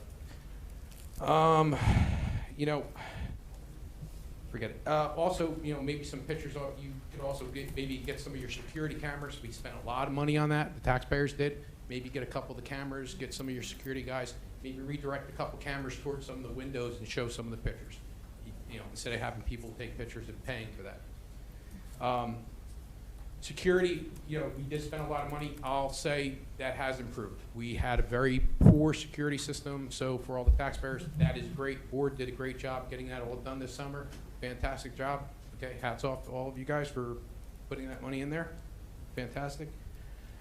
Hey, regarding, for this referendum regarding taxes, I would really like to know, our taxes do go up every year. Every year I've been in the district, we say, hey, we're gonna go up for the next 3-4 years, X amount of dollars, and then it's gonna go down a little bit. Well, I go up every single year, okay? So we're gonna keep going up to pay for this, we're gonna get the debt roll off, we're gonna go down. So, I go up every year, we're gonna keep going up, we're gonna do this referendum, we're gonna pass, I'm gonna go up a little bit more. So from what I go up today, we're gonna go up another, what, $300-400, how much? So how much from what I increased today, I pay the school additional each year, plus another 300 change. So are we talking about my existing increases each year plus 375, you're saying average, or is that included with the increase? Okay, we'll answer that. Kind of like a We'll answer justification. that, no problem, at the end, sure. Okay. Couple more things. We're also talking about raising the taxes. One thing I like to see is we got rid of about 6 years ago, I think it was. We used to do after-school late buses, which was really great for the parents who work late. You know, we do have people to watch our kids after school, but you guys got rid of that 6 years ago. Very hard for the kids in middle school. We do the after-school program. It's fantastic. You guys got rid of it 6 years ago. It's hard for the kids to do after-school programs without late buses. We're going to raise taxes a little bit. I don't mind paying a little bit extra. I'm sure a lot of the other parents can get back to the after-school late buses. That would be fantastic. You're talking about putting these letters out last minute. Hey, I'm sure a lot of people in the town, including everything, let's work with our fire departments. Okay, you know what? We have them all over the place. I'm sure they're all willing. That's third party. They're not going after somebody. Ask them to put some signs out there. Hey, vote on November 3rd. Hey, vote yes, or something out there. Maybe go out to the supermarkets, ask the PTO, ask some members, you know, get these letters out there. The Wawa, the supermarkets. People will vote. As long as somebody's standing out there on the weekends, somebody get these letters. There's a lot of places we can go out there and put this letter out there. You know, it's a good thing. There's a lot of different places. I just need you to finish up and you. Also, maybe can we work with the township to, they have a good notification system, text, email, can we use that notification to blast out the town versus just the mail? And I just need you to finish that's up. it. Thank you. Thank you very much. Thank you. Consider being a key communicator. Yeah. Yeah. No, but we're looking for key communicators. Yes. His name and number. Thank you for your enthusiasm. Yes. And the Hi, compliment. Alex Rothenberg, 7 Grace Court. I have some questions on the underwriting. Has an underwriter been chosen yet? Also, how that would be chosen, what do we put out to bid, so we get the best price available? Sometimes these are done where somebody just goes out and picks one, you know, they have some kind of relationship with, but obviously if it's put out to bid, that would be, you know, more advantageous for us as taxpayers. Also, we know we have the rate, the term, and what the total cost of that debt would be. And we're fortunate to be in a low interest rate environment now. Can those bonds be refinanced at some point down the road if rates were to drop even lower to help save us, you know, even more over the total term? The bond counsel was mentioned just by first name Andrea. I just wondered who that was. Is that somebody local or somebody in New York? You know, we just wondered where we got that person. I'm kind of interested in the mechanics of how this is going through, because those all carry costs, as well as, you know, the big number of the 46 million or so that we're going to be spending. Okay. And just one compliment, my children go to Dugan. I was very happy to see that the back parking lot was repaved along with the faculty parking area. The kids all play out in the back. Someone ran into my kid at full speed last year, knocked him down, he got all banged up. The doctor was literally picking gravel out of his knee because it had become such a deteriorated mess. So I was very grateful at the start of the school year to see that that whole area had been repaved. it's all nice and smooth and a much safer place for the kids to be now. Thank you. Thank you, sir. Thank you. What was your name again, sir? What? What was your name again? Alex Rothenberg. Thank you. Thanks, thank you. Anyone else Alex, from- will you please sign in, please?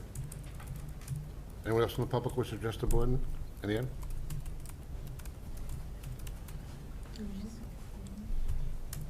Hi, my name is Ellen Xu, 412 Georgetown Drive. This is the first time I actually looked into this, and it seems like in the past few days, I received a whole bunch of emails from different directions about this referendum. And like the other speakers, it's like all of a sudden it dropped on us and expect us to understand and vote, vote for it. So I have a few questions. I'm not sure if actually any of you did the research. I'm sure there were several referendums like this in the past. What is the success rate that the town actually vote yes on this? And if there was any, then what was the reason why it was yes? So I'm not sure if you guys have an answer for that. So if it was no, none, or barely, then why do we do a big ban instead of do one at a time or some at a time? I'm sure all those buildings were not built all at once in the same year, finished the same building and in use same time. So why everything has to be done now at the moment? And do we know if we don't do it now, or if we don't do it, any of them or some of them in the next 10 years, what will happen? Let's say the fire alarm or the water heater. If we don't do it, what will happen? And also, what was the reason, or did we ever discuss whether we should do it separately or some of it? What was the reason why it was decided that it's a big ban? And also, I guess someone asked, I'm not sure if someone actually asked, what is the tax increase that we're looking at? Do we know? What is the what? The total increase, I came in when Dr. Hibbs said small tax increase, but there was no actual number. So I would like to know what is tax increase. I think most people would like to know. Sure. We answer all the questions at the end. We'll be happy to answer that again for you. Okay.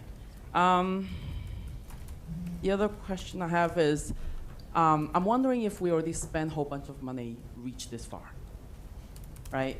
What is the amount that we have spent? So if it was voted no, how much money we have wasted, basically? And if we are going to do it again, how much money are we looking at? So, as I'm the person who is financially responsible for the family, meaning I look at, if I need to make improvement to the house, I go out and look for estimates. So if I need to pay for estimates upfront, it make me have a second thought, do I really need to do this, right? So when you guys made the decision that you want to do this, what is the initial cost that you think is actually making you think that it's necessary, and also what is that? How much did we spend that could potentially be wasted if it was turned down? Okay, thank you. Anyone else wish to address the public on any item? I'm just the board, I'm sorry. Okay, seeing none. You wanna start? Okay. Stan, I think I have all the questions, so why don't we tag team this as much together, along with Joe or Terry Ann. So the first question, it's actually probably in opposite order. So the success rate of this referendum in the town, to best of my knowledge, this referendum has never been attempted with the town, correct? This specific one. Not this specific one, no. We have had, our referendums in the past all have passed except the one in 2005, which was an addition to the Early Learning Center, and it did fail. Okay. The piggyback question was, if any, what was the reason why it either passed or failed? And it's very hard to tell. Well, the last one would have been just for Abbott, correct, Sind? That's correct. So all we know there is that it just was not supported. the next question was, why the big referendum, and why are we doing it now? So when we sat down to do the priorities, the board had enlisted our architectural firm and our engineer to go through and do a comprehensive study. The results of that comprehensive study gave us some priority projects. So as a point of reference, you know, in this last budget, we did half of Old Middle's roof. Half of Old Middle's roof represented $1 million. And that was not an easy thing even for the board to do. So the amount of money that represents all of these things is you know, roughly $26 million. So in order for us to put all of that into a budget, there would have to be catastrophic cuts across the board to staff, to extracurricular programs, to all the things that we hold dear to education in Marlborough, class size included. That's the only way to get to that. You know, to piggyback off that, you know, what will happen in the next 10 years is that, let's assume, I can't speak for the board, but an option for the board, if this fails, would be to figure out whether or not this is A, addressed at all. If it is addressed, is it one question again? Is it multiple questions? Is something taken off the table so that it's only one question? I can't answer that. The board will have to weigh in on that. If, from my point of view, if these systems are not addressed successfully through a referendum, we're going to have to budget things over the course of the next 10-ish years, depending on what that may or may not look like on budget projections, and put systems in. Can I just say something real quick? Sure, yeah. I just want to address the timing issue that is brought up by a couple of the residents. The buzz is in town now, and I'm so happy you guys are here asking these questions. That's what I love to see and the board loves to see. But we were talking about this for a little bit of time, and we originally were going to do referendum in September. And then the board, today would have been the date. So we've been talking about this for a while, and the referendum would have been September, and it was discussed at our board meetings multiple times, but then we decided that it's not a great time, beginning of the school year, and everybody's not in school yet. Our key communicators can't get to the PTOs, can't get to the people in the buildings to do a referendum. So we moved it to January. November, I'm sorry. What's that? November, plus the point that we're saving money by doing a November election over September. So I understand the buzz is in town now, so now people are starting to come to our meetings and ask very important questions, but I just want people to understand as well, we were talking about it before. This didn't just come up the last 2 weeks and we're going to do a referendum, we're going to do it in November. So that's more of the explanation of the timeline. You want to continue with the question? I had 2 slides dedicated to, you know, why the referendum now. We have priority projects that we went through for essentially every building but Memorial. They were the windows, they were the HVAC, they were electrical panels, you know, fire alarm. So it's time to address those. Secondly, the second part of that would be over the course of the last few years on my watch here, there has been many community members who have come up and expressed, why do we not have full day K? And the board has sat here for as long as I've been here, and we've heard that. So when it came time to decide what would be in the referendum, those are the 2 main issues that the board decided to address.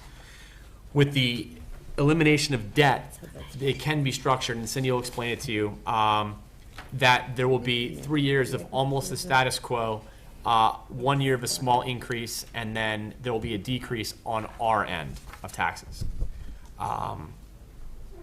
And then we receive 40% of the infrastructure capital improvements of the eligible costs. So the state will pay 40% of the roughly $26 million. Why did we discuss one question? The board sat down and they talked about with the professionals what the best advice would be, and they decided out of the first go round on the referendum that it was best to do one question. The actual tax increase in? As Dr. Hibbs alluded to, right now you're paying $306, and that's what it's going to be. Now, that $306 is only for the bond payment. That is not for your general operating budget, which, yes, you do see the increase every year, okay? This is only on the debt. So you're going to see it, that will stay the same until, the way we're looking to structure this would be, is there could be 2 bonds that we're going to sell. We're going to sell 26 million and 23 million in one shot and another 23,642,000 in the second shot. Because we don't need them all at the same time, because the construction project piece of it and stuff is huge. And you can't do one school in 1 year. You can't do 2 schools in 1 year. And we know of instances where children have been displaced in their schools or in other schools because they couldn't open up one time. So what we're gonna do is we're gonna split this into 4. We're gonna do the 3 oldest schools first and do half those schools. And that's really doable. Then we're gonna go and do the next 3 schools, so that by the second year, every school will have gotten some upgrades on the HVAC. Okay, this is the HVAC alone. The windows and all the other things we can do in a year, almost a year. Then we'll go back the 3rd year, we'll go back to the 3 oldest schools and finish them out.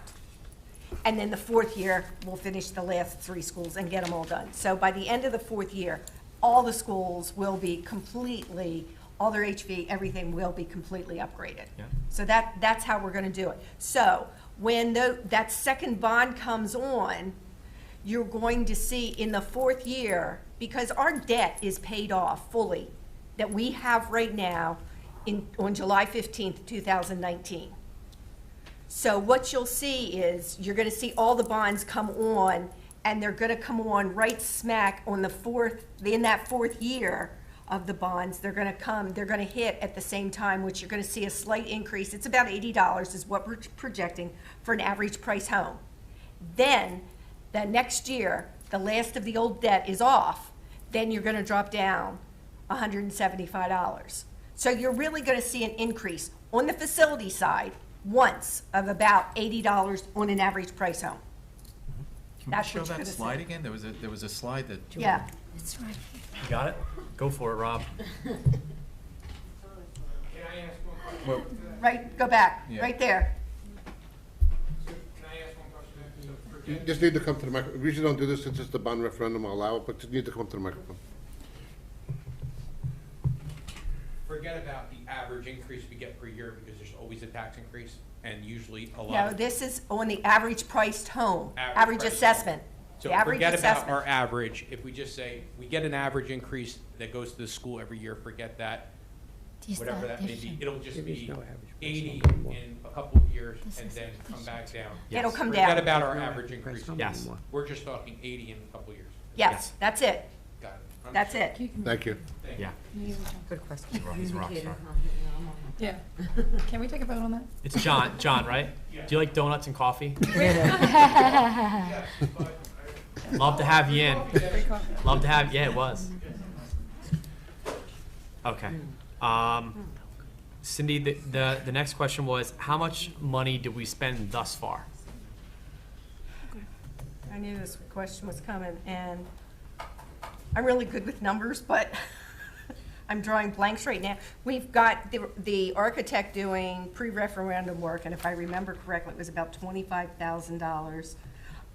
We've got our consultant for our public relations, which is 16. Other than that, that's off the top of my head. Bond council? No, but nothing on bond council right now. Because that'll go when we go out and put the bonds out and stuff, so. When we use them. And Yeah. so on the subject bond council, how do we get our bond council? Our bond counsel, the bond counsel we have used, she is extremely, she's very good at what she does. We use her periodically, only when we need bonds, that's who we use. As far as an underwriter, that underwriter is chosen when we go out to the market for the bonds, et cetera. It's handled by our financial advisor and our bond counsel, and they solicit proposals, and we go from there with it. And the Yeah, full he name of has bond the, he has council the is? name and where they're located. It's Andrea Khan, McManaman,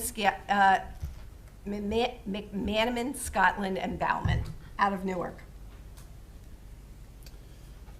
So we would have had to have the architect and the engineer do drawings for us to get approval from the Department of Education. We needed Terry Ann to help us get the word out. So those are the two costs, 25 and roughly 16,000 that we've had so far. And I'm sorry, but let me also, you've asked a question about what would it cost if we went out again.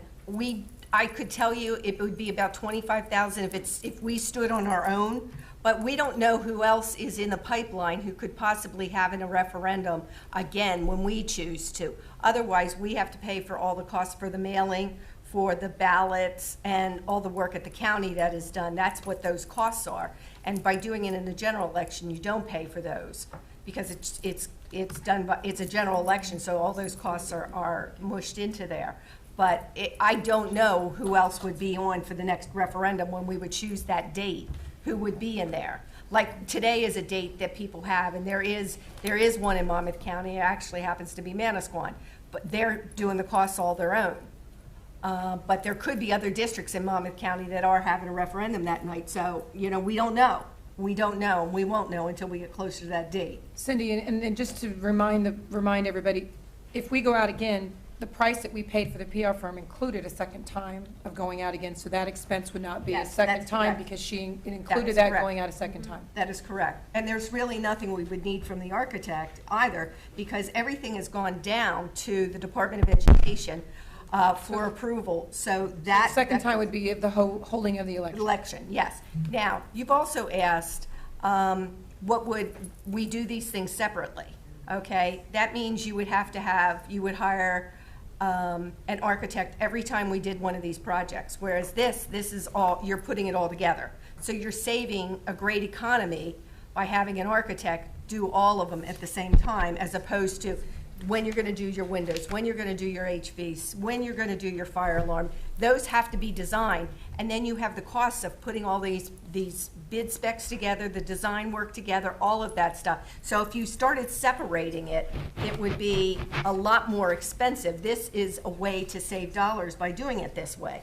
Also, just to give you an example, for instance, Asher Homes, the things we're doing there is $4.9 million. There's no way, it is impossible to get that into a budget. There's no way. So, when I've been in PTA meetings with Dr. Hibb or just by myself, we've talked about, Defino is our oldest school. Defino still has some of the original components in it. Asher Homes, Robertsville is our next oldest school, 1970. Morrell, that was built. Those schools have original boilers and stuff. If you look, and you'll see the boards at our informational session, because we have boards of the boilers, the HVAC equipment, all this stuff that shows you it's original components. It's going to go, and it's going to be then done on an emergent basis where you pay a whole lot more money. So we're really being thoughtful and cost saving in the manner in which we're trying to do this. Can I want to jump also on the why now, because I also want to give credit where credit is due. When Mrs. Rosenwald first came on the board, one of the first things she was very vocal about was the conditions of our buildings and our maintenance plans and our maintenance. Lack of maintenance. Lack of maintenance. This board has been, I would say, questioning the administration, past administration, for many years about the conditions of our buildings. Dr. Hibbs came aboard. We continued to question. We're now at the point where we are now, where we finally got a comprehensive building study, and we know where we are. The board can't act unless it knows where it is. Now we know where we are. Why some buildings are older and some buildings are newer? Some buildings might have needed repair 2 or 3 years ago. I can't tell you that that's not the case. And if we would have had a comprehensive study 3 years ago, it would have came to bond referendum probably 3 years ago to you. But we can't ask for what we don't know about until we go and get the facts that we can make intelligent decisions on, which is why we're at the why now. At my home, okay, if I know my water heater's 12 years old, I can wait till it bursts in my basement and floods my basement and no harm done. In the buildings, when the water heater breaks, our kids don't have heat. In school. It's a whole, we're not just responsible for our own kids, we're responsible for everybody's children in the district. So as a board, when we see deficiencies and we see things that can happen to our children, it's our responsibility to take the best action that we can. This can't be put in the budget right now, which is why we're going out to a referendum. When I have our experts who are here to us tonight telling us that the boilers are in need of change because they could fail. They're too old, and some buildings are newer than others, but still, they're old enough that they go into that category that our experts are telling us it's time. I don't want to be the guy coming in, which happened already last year, have a parent come to the microphone and saying, why is there heat in my building? This happened last year. Yep. And if we don't get on this, it's gonna happen in more buildings, and everything else on top of it. So we're finally to the point now where we really wanted to be years ago, board members asked years ago, but we're at that point now, and that's the why now. Yeah, it's very well said, sir. You know, and the second part of that is full day K. You know, we are and have a lot to be proud of in Marlborough. We really do. We have an incredible community. We have incredible children, and we will still have an incredible educational program even if this referendum fails. But if this fails and kindergarten fails, for me then, as the educational leader, I can say, we tried. We tried to support full day K. Because if you ask Eric Michael's opinion on what's better for kids, it's not even, there's not even any percent that says that full day K is bad for kids. This is where we need to be. And we walk around and we say we're Marlborough, and there's a lot to be proud of that. We have to fix the things that need to be fixed. And then we have to address, in my opinion, the fact that we don't have full day K, 100%. And I can't tell the public how to vote. I'm not allowed to. But I'll tell you what, when this happened in my hometown, I had just become a principal, we had full day K, and we had a huge overcrowding, and they made it very clear, the third referendum, if it failed, you were losing. So I did the best thing I could possibly do. I reached out to all the moms that I had in my neighborhood. We blanketed the area, there's 7 main neighborhoods, and we knocked on doors. And that referendum, with absentee ballots, passed by 7. 7 votes. 7 votes. That's it. You know, and that's why. Because we knocked on doors. But I did that because I was passionate about what I did not want to lose. So if we don't get full day K in Marlborough, and let's be honest, it's a reality that this may not pass. At the end of the day, that this board can then say they did their due diligence in what was best for children. And we hear you on all the things that you brought up, but our kids deserve this. They really do. You look around at Freehold, look around at Manalapan, look around at Howe. We're way behind the 8 ball, way behind the game, and it's time for us at least to try. Going to questions. Let me finish. Oh, sorry. You want to go? No, I didn't know you weren't done. Go. I can wait. I'm done. You sure? Yeah, I was going to go to old Alex. Okay. One question that I heard before, unless I misheard, was how much money would be wasted if this referendum doesn't go through? And I was a little taken back by that question, and kind of piggybacking on what was just said. I think personally, I hope this referendum does pass. I don't have any children in the school system right now, and I still hope that it passes for those that are first moving into the community and those that are in the community. That being said, I think we did, as a board, and again, I'll speak for myself, I took on a very big responsibility, and we researched and did all that we can to make sure that we had the right information to make an informed decision about how to put this referendum forth and the manner in which it's done. Are there things that I voiced about earlier that I'm disappointed in terms of the execution? Yes, and I stand by that as well. But to me, not one dime would be wasted if this doesn't go through.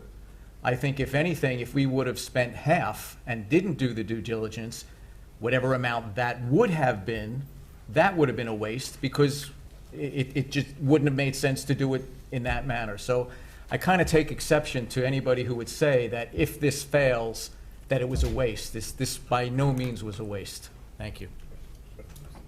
Okay, I think we talked about the underwriter, right, Sin? Mm-hmm.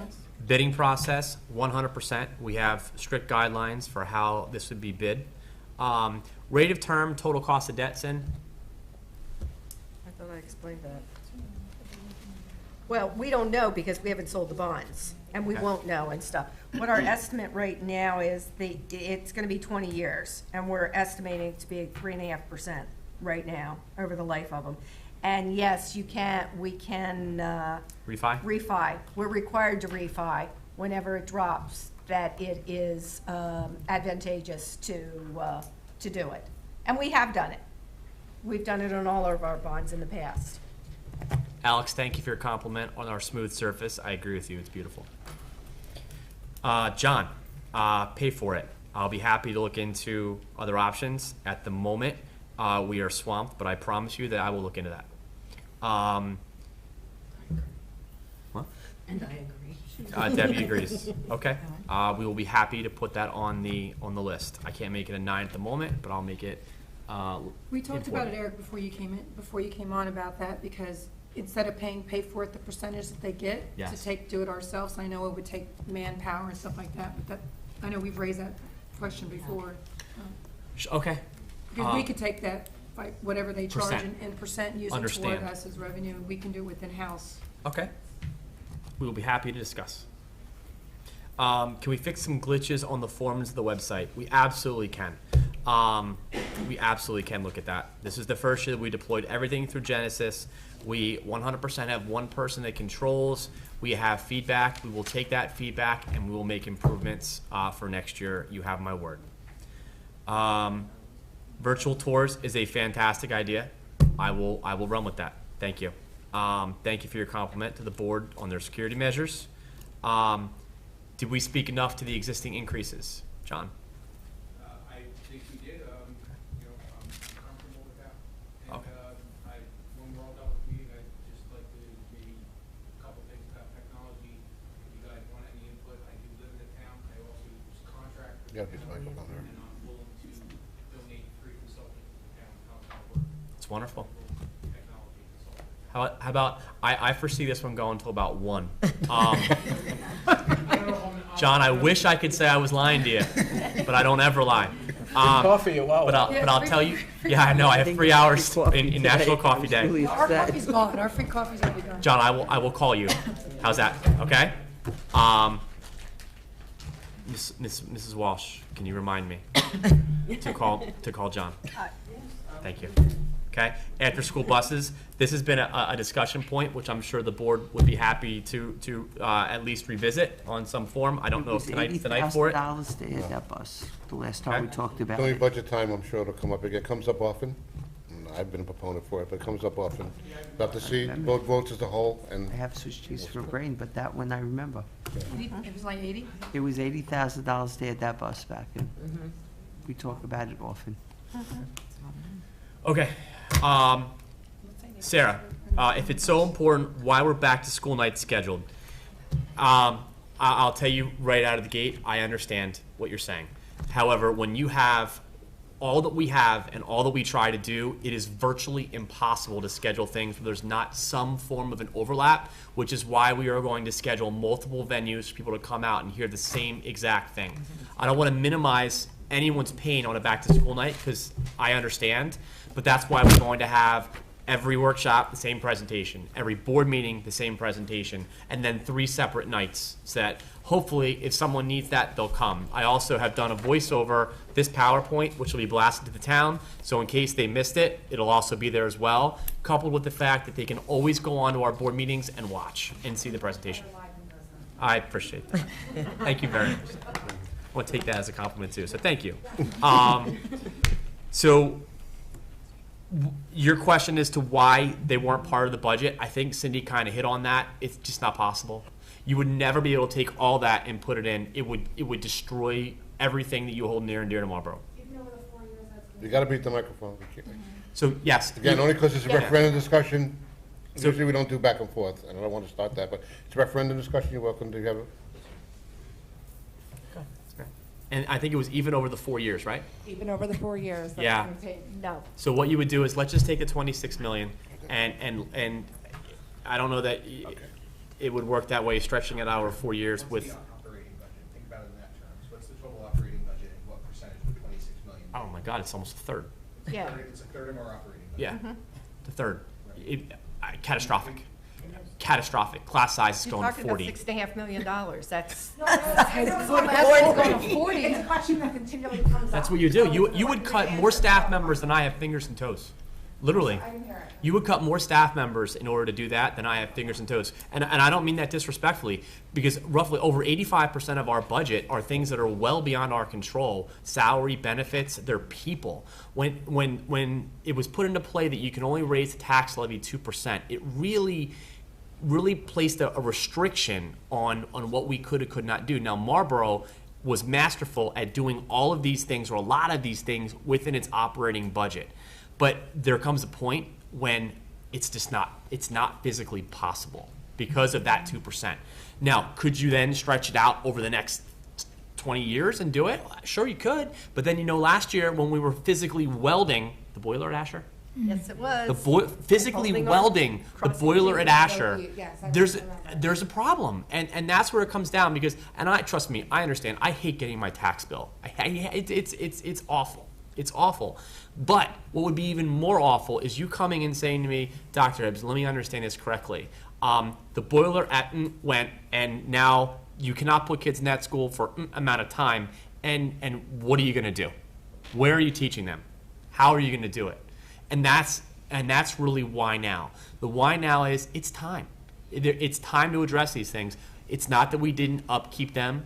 Things just wear out, and that's where we are. You have interest rates that are low. You have debt that's coming off, and then you have these projects that are nines that you have to go after. Thank you. You got it. I could put it into perspective. Go for it there. I went to Marlborough Elementary School, and it's the same boiler. When I went there. So that's what, 15 years now, Darren? 10. Oh, I'm trying to make up for what I did to Cindy. He was the Gee, thank you. Yeah. You earned your way off the couch. Yeah, he's still Not on off the couch. Cindy's couch. I will be happy to look at the wording for the website of the fire alarms. I couldn't find it when I was looking. I have it. Okay. I You got have it? it. Can we Yeah. we can make Oh, sure that's Now, it does make sense, but it Okay. the very end is a little bit confusing, but the last sentence is confusing, but the whole thing, other than that, makes real sense. The architect's here, can you explain why it's written like that? It doesn't make sense to me. Where'd you guys find it? Yeah, I couldn't. PhD architect. So, sorry about the confusion report. There's two kinds of fire alarm systems. The old kind that we have, which is a zone system. It's antiquated.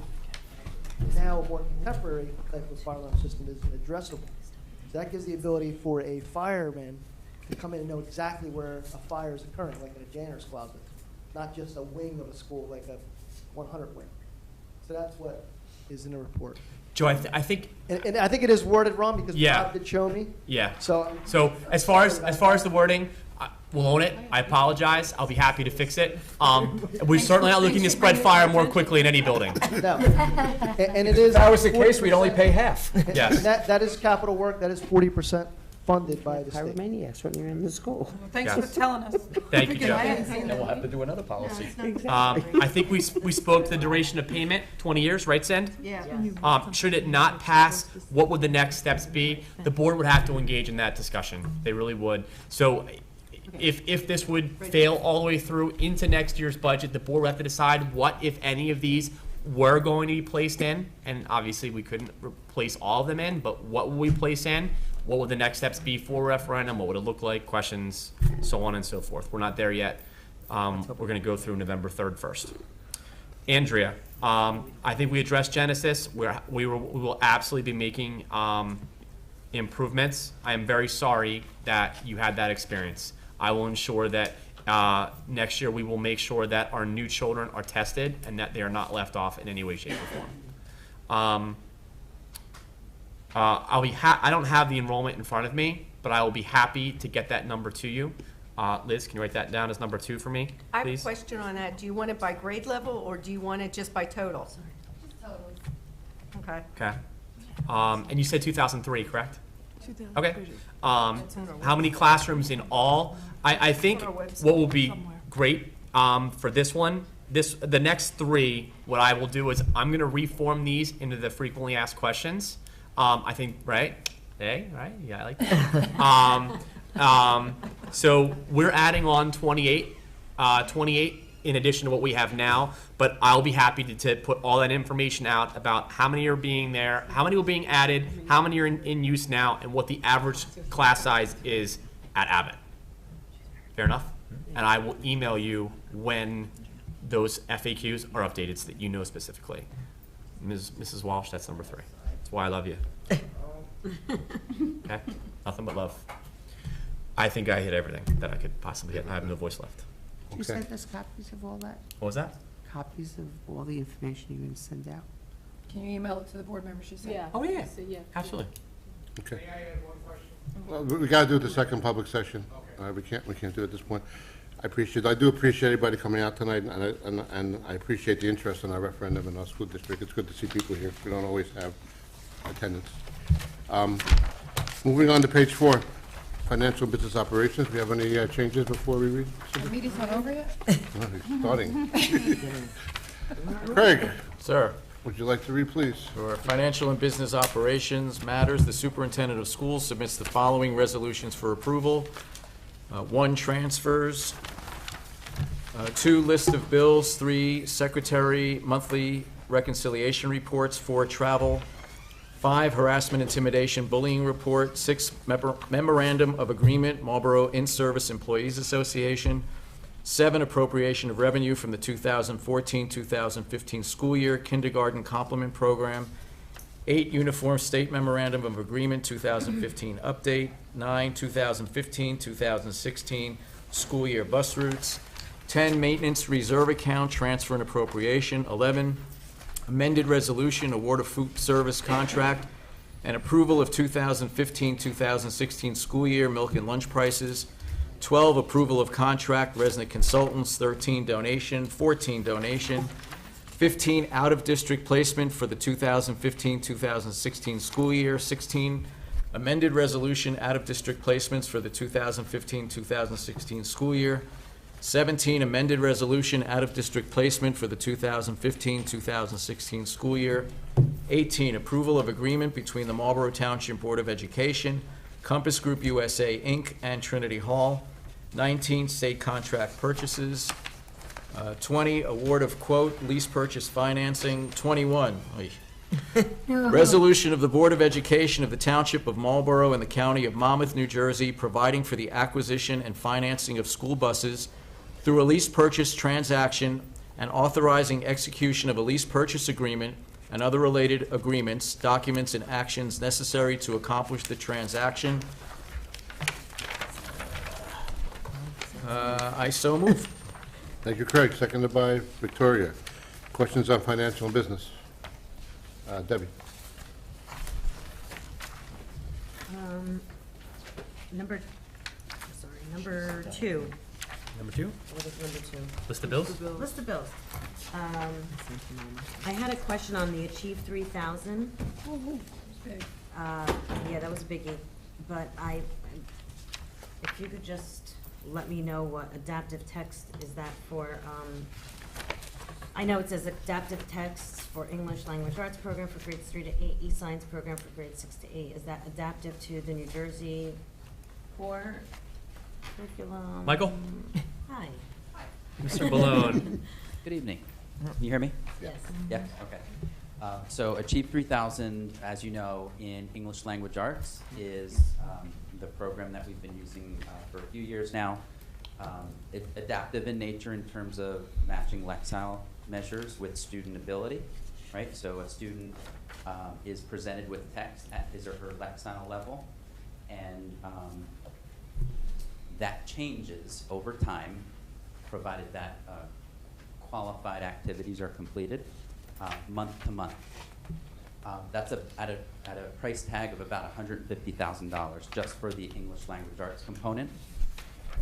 There's an additional 30,000 or so, I don't know the exact amount, but it might be 36,000, something like that, that is related to the e-science portion. So it's the same company providing essentially an online textbook for students in grades 6 through 8.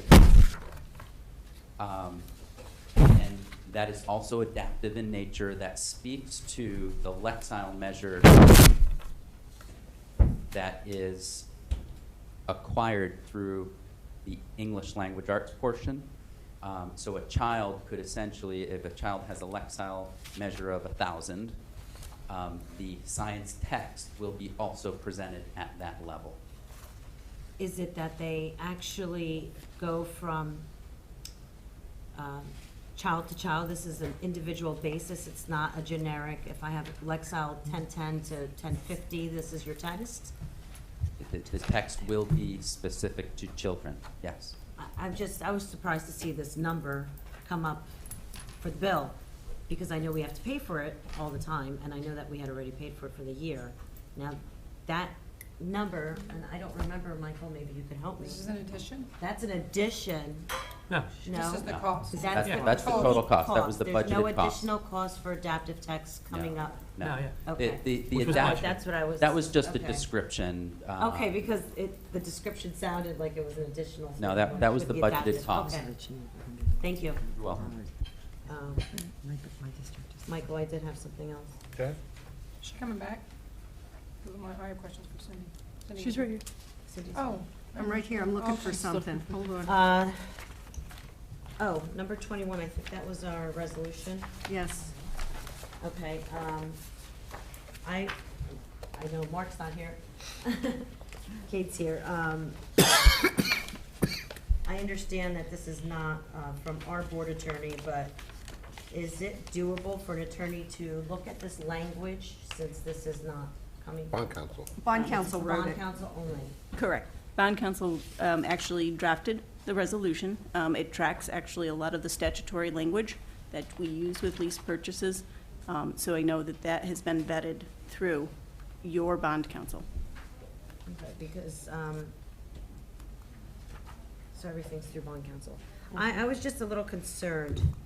There was, in section 5, the business administrator board secretary is authorized to direct the investment of funds under an escrow deposit agreement, blah, blah, blah. And then at the last paragraph, I think it was 7, or next to last.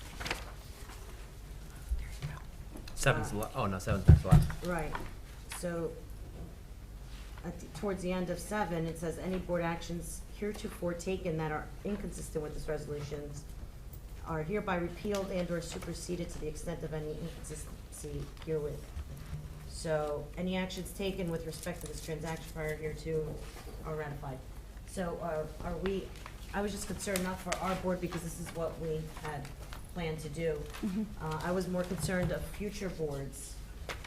Will this affect a decision that they would come up with as far as them changing any language or anything of that sort? No, it would not. Basically, what this is telling you is that anything that has been taken, any actions you've approved, this resolution, I believe, is going to go into effect while this board is seated. So therefore, you have no concern over binding a future board with this type of language. That's all I need to know. Thank you. Yep. I have some questions. Sure. Cindy, in the list of bills, that's number 2. The primarily due payment of the monthly lawn maintenance and the removal of the tree, that's the maintenance company, the lawn service we use to do our lawns? Yep. Did they cut the trees at an additional cost, or that was? Yes. Huh? Yes. What was the additional cost to cut, because is that included in this 26,000?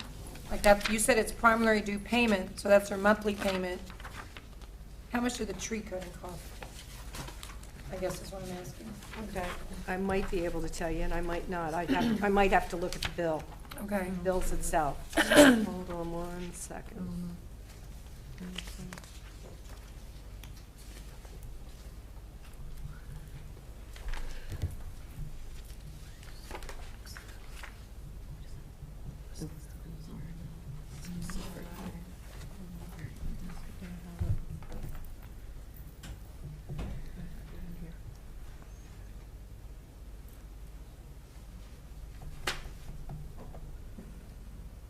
So if a tree I falls think in the forest, 15,550. How much? I think it was 15,550. Okay. So The other- it's 2,200 for the trees, is that? No, 15,550 for the trees. Oh, 22 for the rest of it. Yeah. The other question was for the power washing and cleaning of Dugan roof. That number freaked me out. thought it was a lot. How many days did it take them to go on a flat roof and power wash it? It's not a flat roof. It's not flat? Well, you know, I mean, it's not 2 stories high. It's- No, but they're literally up there. I mean, But they Dr. power Hitz and I wash- saw. they power wash the Oh, material, they're up there right? with a scrubber. Oh, yeah. You're up there scrubbing. didn't It was just probably power 2.5 So weeks. it wasn't just a water power No, wash? no. You're It was a literally chemical, scrubbing yeah. that roof. Yeah. Okay. That Yeah, and it- $12,551. It took them a long time, because I think on the first visit, we went there, and I think they had worked for at least 2 days, if not more, and only half the roof was done. And they came back and finished it, right? Sandy, am I correct? Mhm. Okay. Just quick, 13, 14, just thank, I mean, I don't know if you're gonna thank them later, Mike, or not, but for the donations that we received. Bank of America to create a makerspace. But just saying thank you, but we don't always acknowledge everybody out loud. And then Dugan got a Buddy bench. buddy bench. So just thank you. But the agreement, okay, number 18, Cindy? Mm-hmm. So this is new, right? Yes, it is. Okay. The district's gonna get the profit, not Chartwell's, or, because you said we were gonna basically make $1.25 per each lunch? Yeah, basically, Profit, so yeah. we get, could you have approximate of estimation of what we are gonna make on this? Well, here's what we know of in the green notes. So Trinity Hall has approximately 115 students and 35 staff. So we're only doing cold lunches, salads, and sandwiches, so we're really not having any wear and tear on any of our major equipment. We're expected to do anywhere from 40 to 50 lunches each day, and we'll make $1.25 each day. So. On each one. Each lunch, deepest apologies. So So, about $9,000. 9,000 for the year? that's what we're That's, projecting.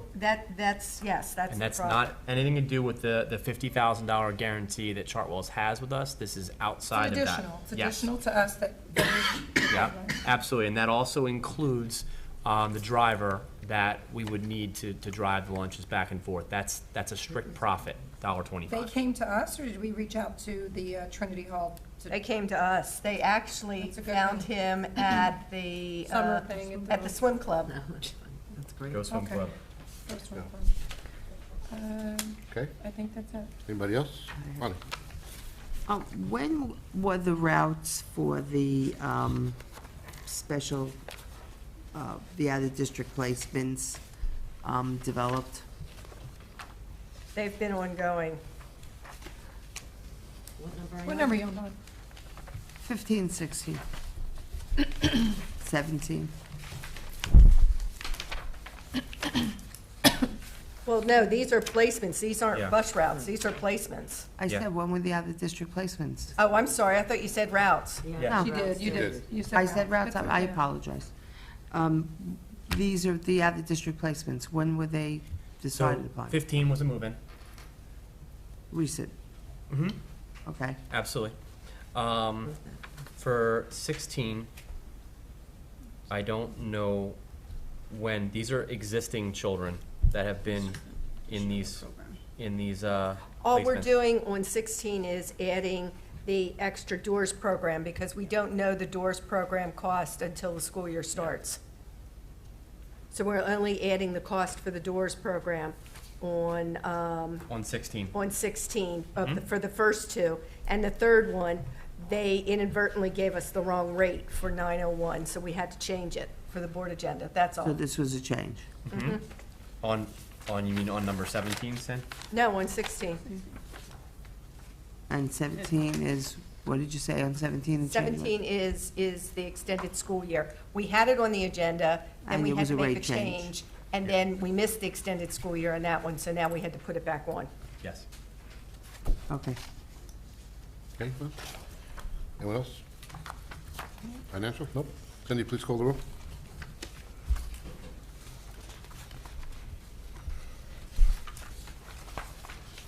Mrs. Ennie? Yes. Mrs. Cow? Yes. Mrs. Lou Riddell? Yes. Mrs. Rosenwald? Yes. Mrs. Wolf? Yes. Mrs. Dean? Yes. Mr. Marshall? Yes. Mrs. Matos? I'm abstaining on number 9 and yes to everything else. and Mr. Lalansky. Yes, bring us to page 17, Curriculum Matters. John, we have one resolution. Am I reading, please? Page 17. 17. Curriculum matters.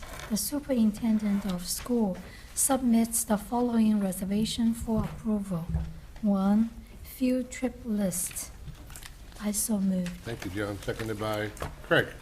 Discussion on curriculum. Seeing none, Cindy, please call the roll. Mrs. Matos? Yes. Mrs. Rosenwald? Yes. Mrs. Wolf? Yes. Mrs. Dean? Yes. Mrs. Ennie? Yes.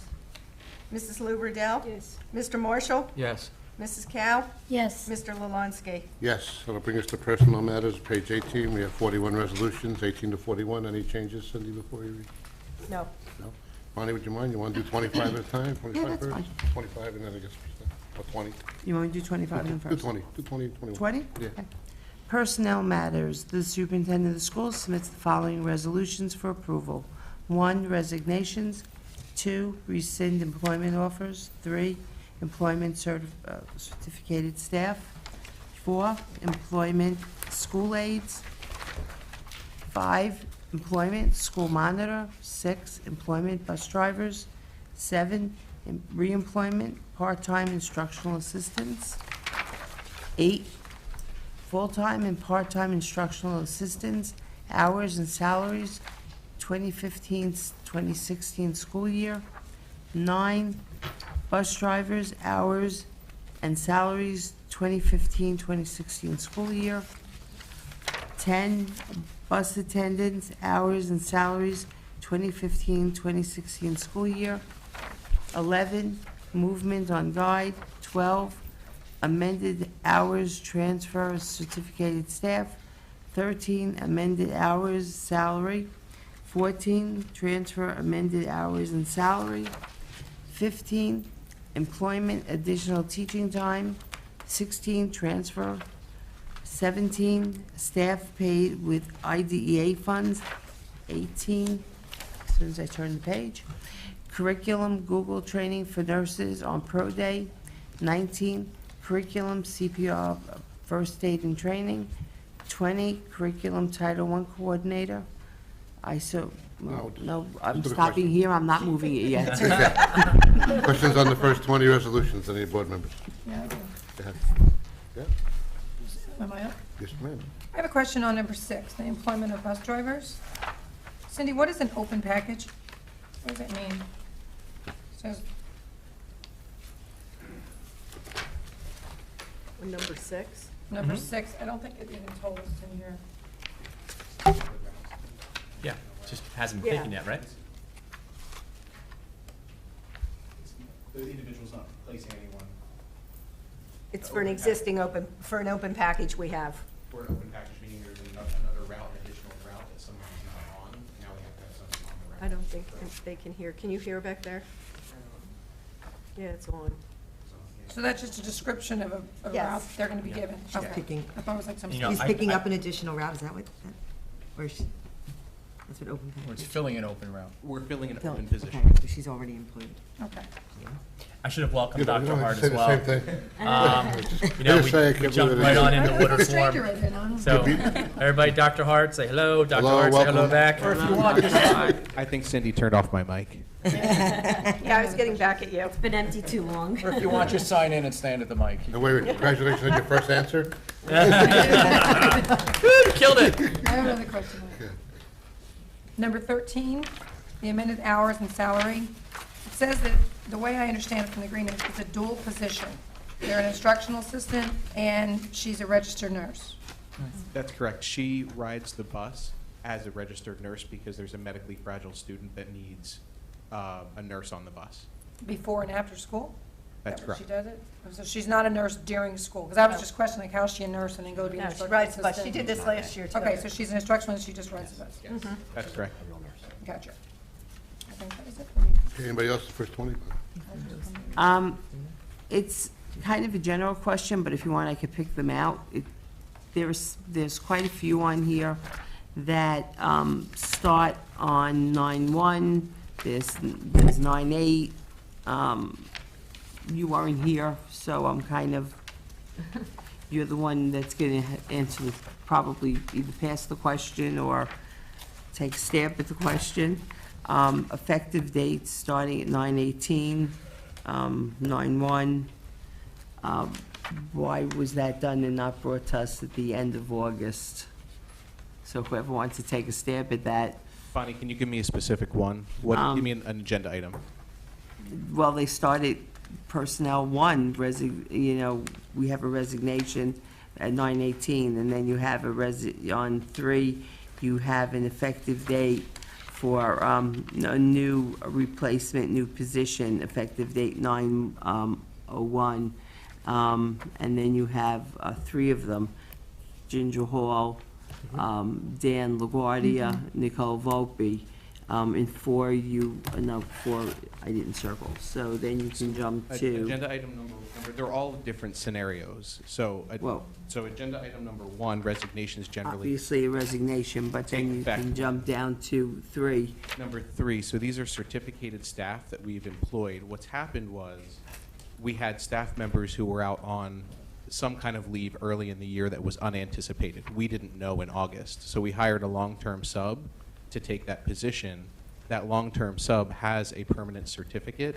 So after interviewing them and knowing now that those individuals are going to be out on leave for the entire year, we're now retroactively employing them as of 9/1 when they were the long-term sub now through the rest of the year. So they were a day-to-day sub from September till now, let's say, because we didn't have anybody in the classroom. And now because they have a permanent certificate, they're going on our salary guide. We did So simply each of we these didn't 3 know. people are long-term subs They're for the year. For individuals that was unanticipated would take a leave for the 15-16 school year. So Robin, and Ginger Hall is replacing Robin. We didn't know that Robin was going to be out the entire year back in August. So we put Ginger in the classroom as a day-to-day sub until now. Put her in as a day-to-day sub, and then once we got the final paperwork for Robin, now we're able to make her a long-term sub for the entire year. So why can't we reflect that on here as a long-term sub? It says she'll be on a, It just says Robin will be on a leave of replacing. absence during the 15-16 school year. Yeah, no, I see that. But can't we do, when it says position location, can't we write long-term sub? I think So it's clearer. I mean, we could, but it's a replacement though, right? Correct. Which we didn't know about. So we got a letter saying, Yeah. Robin, for example, was going to be out for a little while on leave. We didn't know how long, and then we received a letter sometime in September that said, guess what, I'm going to be out all year. So, Dr. Hart. Yes. So, instead of it really being long-term sub, it should say really replacement, because it's replacing them for the entire year. That's correct, but I think Bonnie's question was, why didn't we know about this in August? And Is that in order your to question, answer, Bob? is that your question? Well, that's part of it, but I know it's a replacement, but this person is going to be coming back next year supposedly. Yes, the permanent teacher would be coming back. The permanent teacher would be coming back. But I've never liked the way this is read. Okay. It's really twofold, my issue. Okay. One is that this is retroactive, and I never love retroactive on here without a better explanation, And 2, that the way this has always been written, and so that it's never clearer to the board as to the situation. What would you like?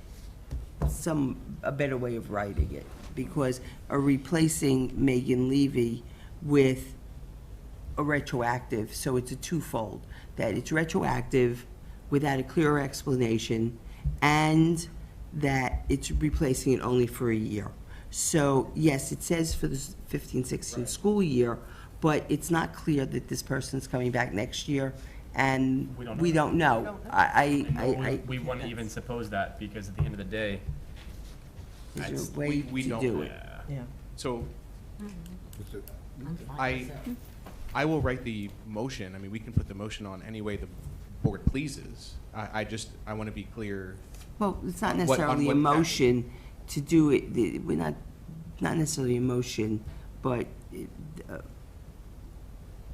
maybe written in the. keep track when we're But doing maybe this, written in the who green, they're maybe replacing. written in the green And notes. keep that. But maybe written in the green notes in a clearer way for us to read. Maybe it. both words, Bonnie, just need to be in there, replacing, that's the attorney, if she agrees, says replacing that. It says whoever that, you know. as a long-term sub during. Right, this time. maybe. Long-term sub anymore, she's certificated. Right, they're Then it's not. certificated staff, so there's. It says, agenda item 3 seeks to employ Yeah, 3 it certificated does. teachers to replace 3 teachers who will be on So long-term did I leave miss of it in the absence. green Yeah, notes? it's in Did I there. miss it? Okay. Yeah, I wasn't. Then I apologize, I missed it in the green notes. No, and it's a confusing situation. You know, we didn't know that these teachers were going to be out in August. So then when they didn't return in September, we needed someone in the classroom.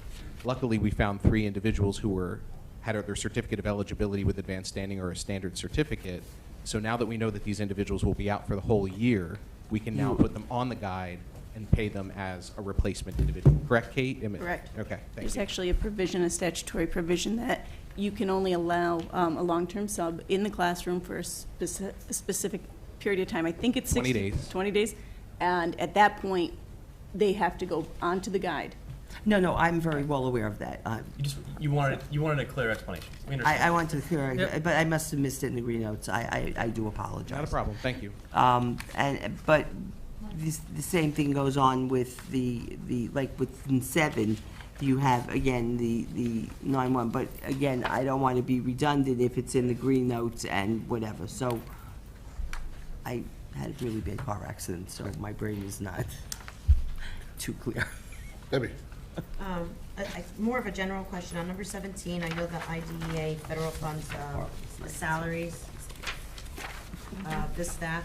My general question specifically, I guess, goes to the last staff for That's all the money I have. 63%. That's all the money I have. That's all the money. Yes. Sorry. That's a Yeah, very we're only honest allowing response. 63% of that person to Yeah, come to work. we're gonna Okay, slice and dice. that's fine.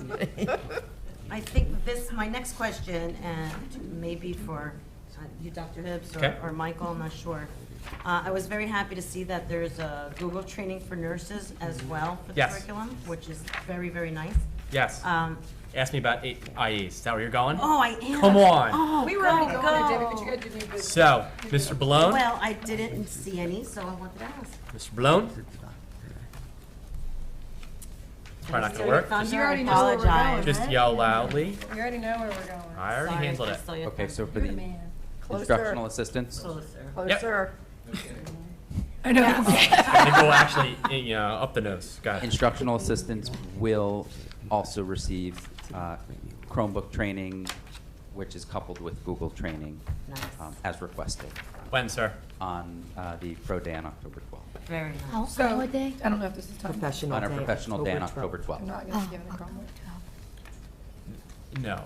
We had, so the question that Mrs. Dean just raised, will the IAs be given a Chromebook? That is not something that we had discussed in the past, to actually physically give them a Chromebook. Nor was that ever really raised to me. What was raised to me, honestly, was training. Yeah. Now, if the board would like the IAs of our district to have a Chromebook, we can certainly budget for that. I thought And we did. I thought we had. I thought we had said We did. they wanted to We give them a did. Chromebook. We Yeah, did. but Dr. Hibbs. but I'm asking did. why. I would ask That's mine. respectfully when, because I normally am really good about writing stuff down, and I never walked away with that impression. Now, if I did, then I apologize. So if the A full, lot of us have missed it, because we didn't either. We Yeah. didn't either, so we didn't budget for it. Michael, do you so- remember? I don't Michael? remember. I remember the training, but I always don't remember. Yeah. Well, we discussed a lot of things. Yeah, we, so, I so it mean- was probably one of them 1 o'clock in the morning nights. I don't remember, but I'll take your apology. I apologize. So, if you would like us to try to figure that out. Well, I guess my follow-up question to you would have been, how do you feel as our education leader with them having a Chromebook versus not having one? Well, here's what I would like to do. I would like to flush this out, and let me sit down and think and go a systems process with it. Let me go to the principals. Let me go to even some IAs and ask some questions and ask how they would be utilized. And then if there is a absolute perceived positive that will come out of that, I would fully support that, because the more people that know and embed themselves in the technology that we pride ourselves on, the better it is for the kids of our district. I just know for some one-on-ones, they were, having a difficult time Sure. trying to get to their language, to their text, to everything. Or to even show, to go on Debbie, we spoke to some IAs just Marlborough Day, they were every, Okay. I mean, the MTA was out there, so they were out there.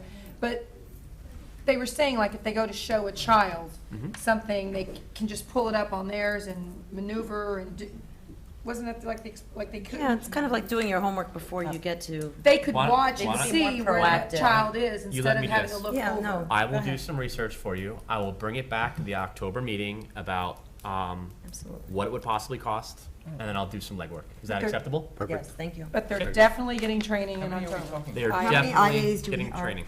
Huh? What's the total number of IAs approximately? The answer. Um, About 100? Okay. Ooh, But they're not all one-on-ones, right? Well, then, No. yeah, But But do you know? at that I point, know, just 100 times. Right. yes, Too many. Do times you know how many Times one-on-ones times we have? 283. Hey, round That's a two. lot. Okay, Eric, Yes. Just, he's gonna look into it. I know you said you're gonna flush it, but since you're flushing it for next Yes. meeting, can you also let us know how many one-on-ones you have versus? Absolutely. Thank you. You got it. anybody else in the first 20? Bonnie, can you please? 21, curriculum, Title I building facilitators. 22, curriculum power coaches. 23, curriculum LEAP coaches. 24, curriculum ESL family literacy program coordinators. 25, curriculum ESL family literacy program facilitators. 26, curriculum online program coordinators. 27, curriculum Google turnkey trainer. 28, curriculum coordinators, ELA math, science / social studies. 29, stipend mentor teacher. 30, substitute after-school detention. Do we give kids detention? 31, Yeah. the parents don't object? 31, assistant after-school activities. 32, stipend longevity instructional assistant. 33, substitute teachers. 34, substitute nurse. 35, substitute instructional assistant. 36, substitute school monitors. 37, student internship.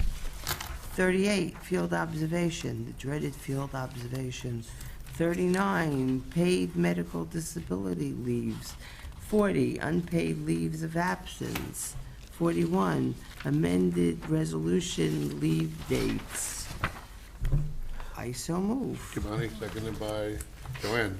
Discussion on personnel, 21 to 41. Anybody? Debbie? I just wanted to know, number 31, the assistant for after-school activities. Were these the stipends that we had already approved for our budget as far as sports and clubs that needed assistance were concerned, or are these in addition to what we spoke about? I can't recall, Cindy. I know we definitely did add some. Were these existing, or were these new additions for our after-school activities for assistants? And they're all at one middle school. Except for one. Yeah.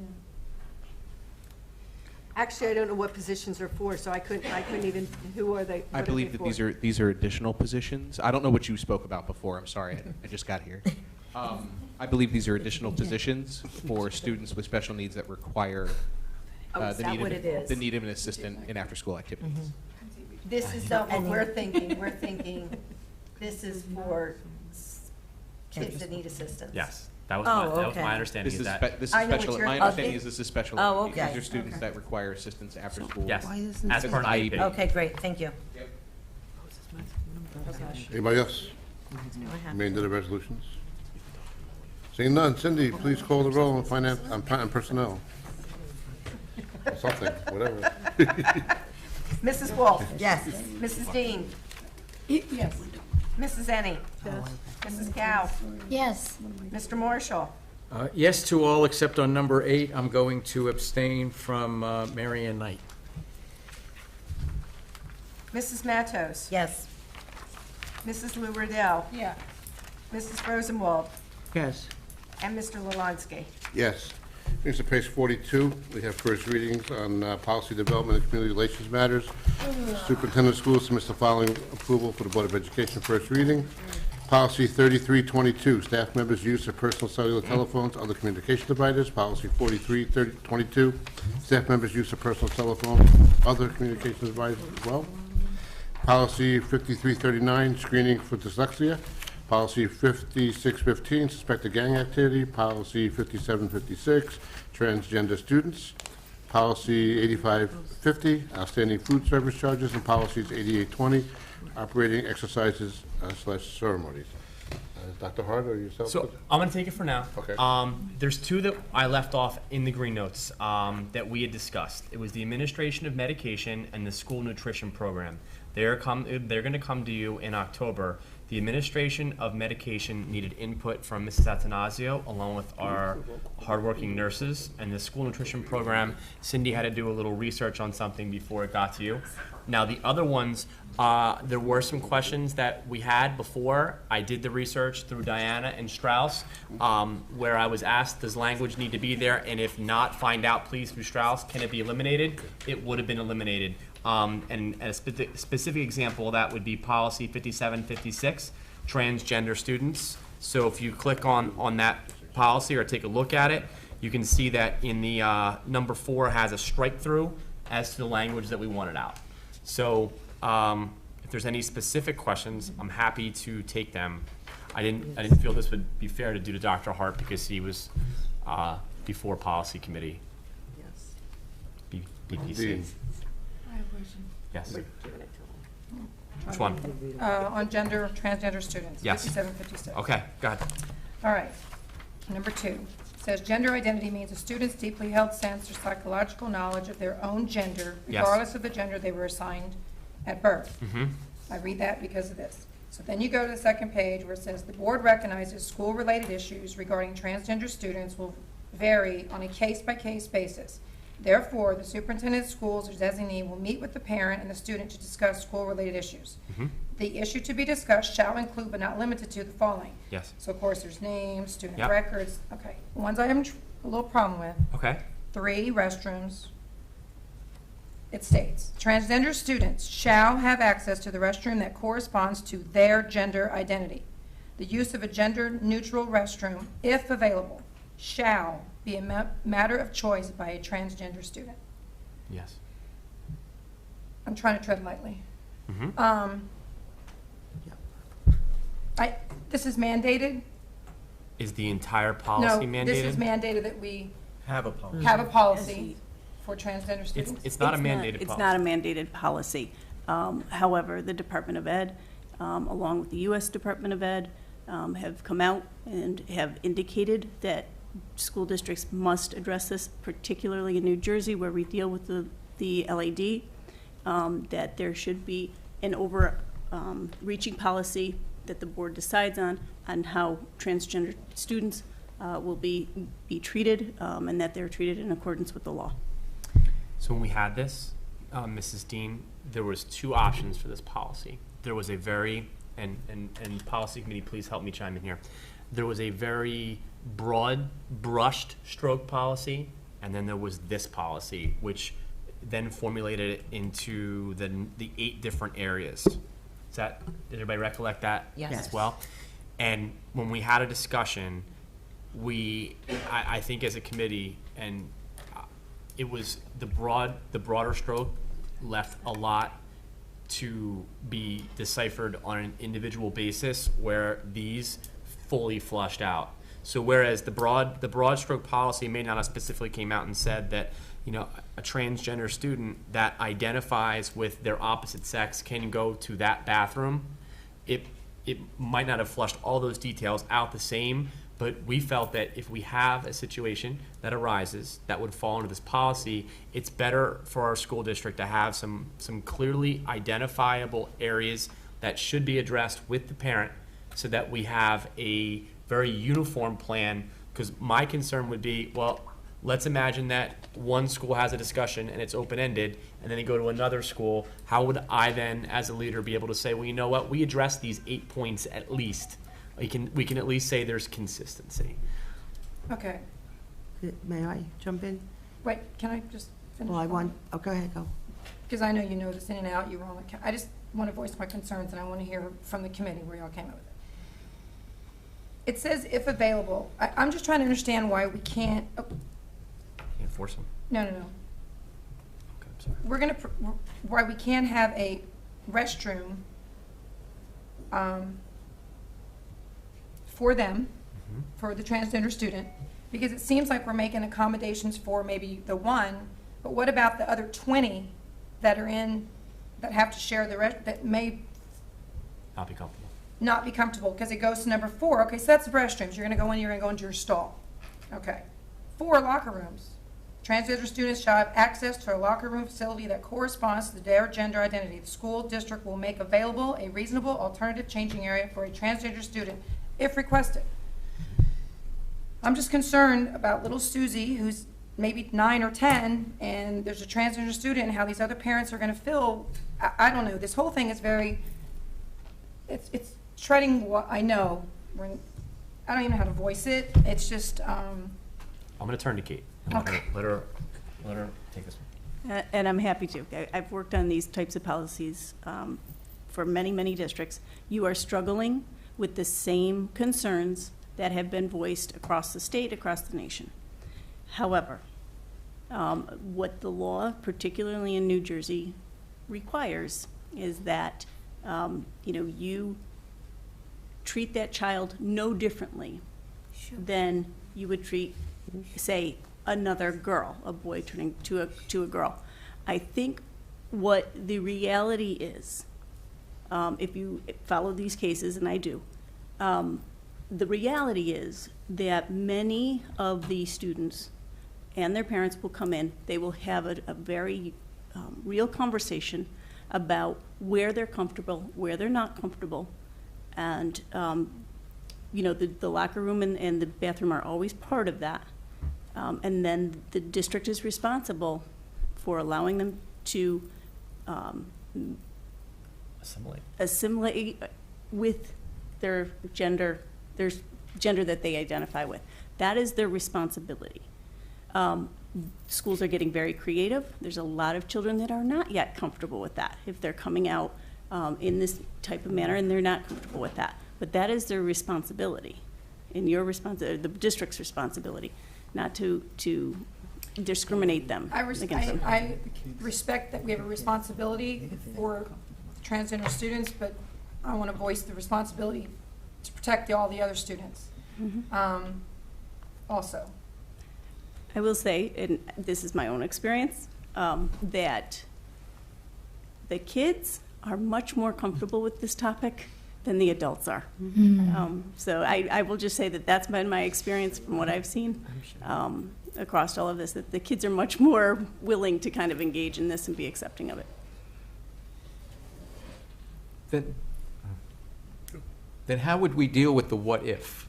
Like, what if there is a child who is sensitive to it, and they're in the boys' locker room, and there is a transgender student, and they are in the middle of getting changed, and they showering, whatever, freak out. I mean, they just, how do we deal with maybe what might be the exception to what you're saying? Okay, so that is one of the things, actually, when Mike asked me to look at the policy, the one thing that I thought might be helpful is for the board to indicate that it would support training for its staff members in these issues and how to deal with it. Generally speaking, you will see guidance counselors, school psychologists, people that these children trust, going in and speaking, starting with them, will open the conversation. Those individuals then go to the gym teacher, the instructional aide, if you need to put an instructional aide in there. Those are conversations that have to occur with your superintendent, with your staff, with your principal, with the individuals who are responsible for the safety and the welfare of that child. Okay. Anybody else on any policy or this policy? I have another question. I left my mind.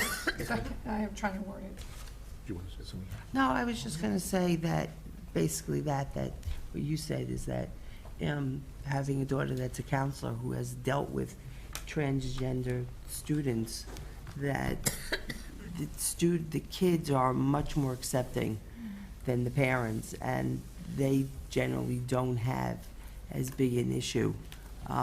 They welcome the kids, and in some cases, they don't even know who the student is. The children come into the schools sometimes as a female or a male, and the kids themselves don't even know.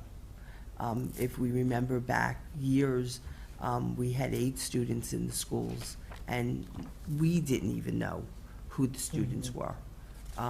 And because they assimilated into the school districts, and the kids didn't know, we didn't know, and they went to school in the general populace because of that reason, because it was just kept quiet, and because they didn't want there to be problems. And very often that's what happens now, because they don't want bullying, they don't want harassment. So it's the same kind of deal. So, they're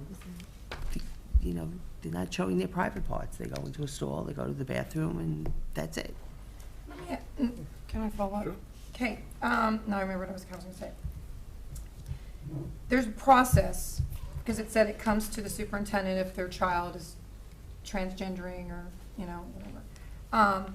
They just can't come in one day and say, okay. So I just want the public to know it's a process. They have to be doctors involved, psychologists involved. I just want it out there. This is going to be somebody brings a note and says, my daughter's transgendering into, There wouldn't be a requirement for a physician or a psychologist to be involved. No. They don't have to be seen, it's just a note from the parent?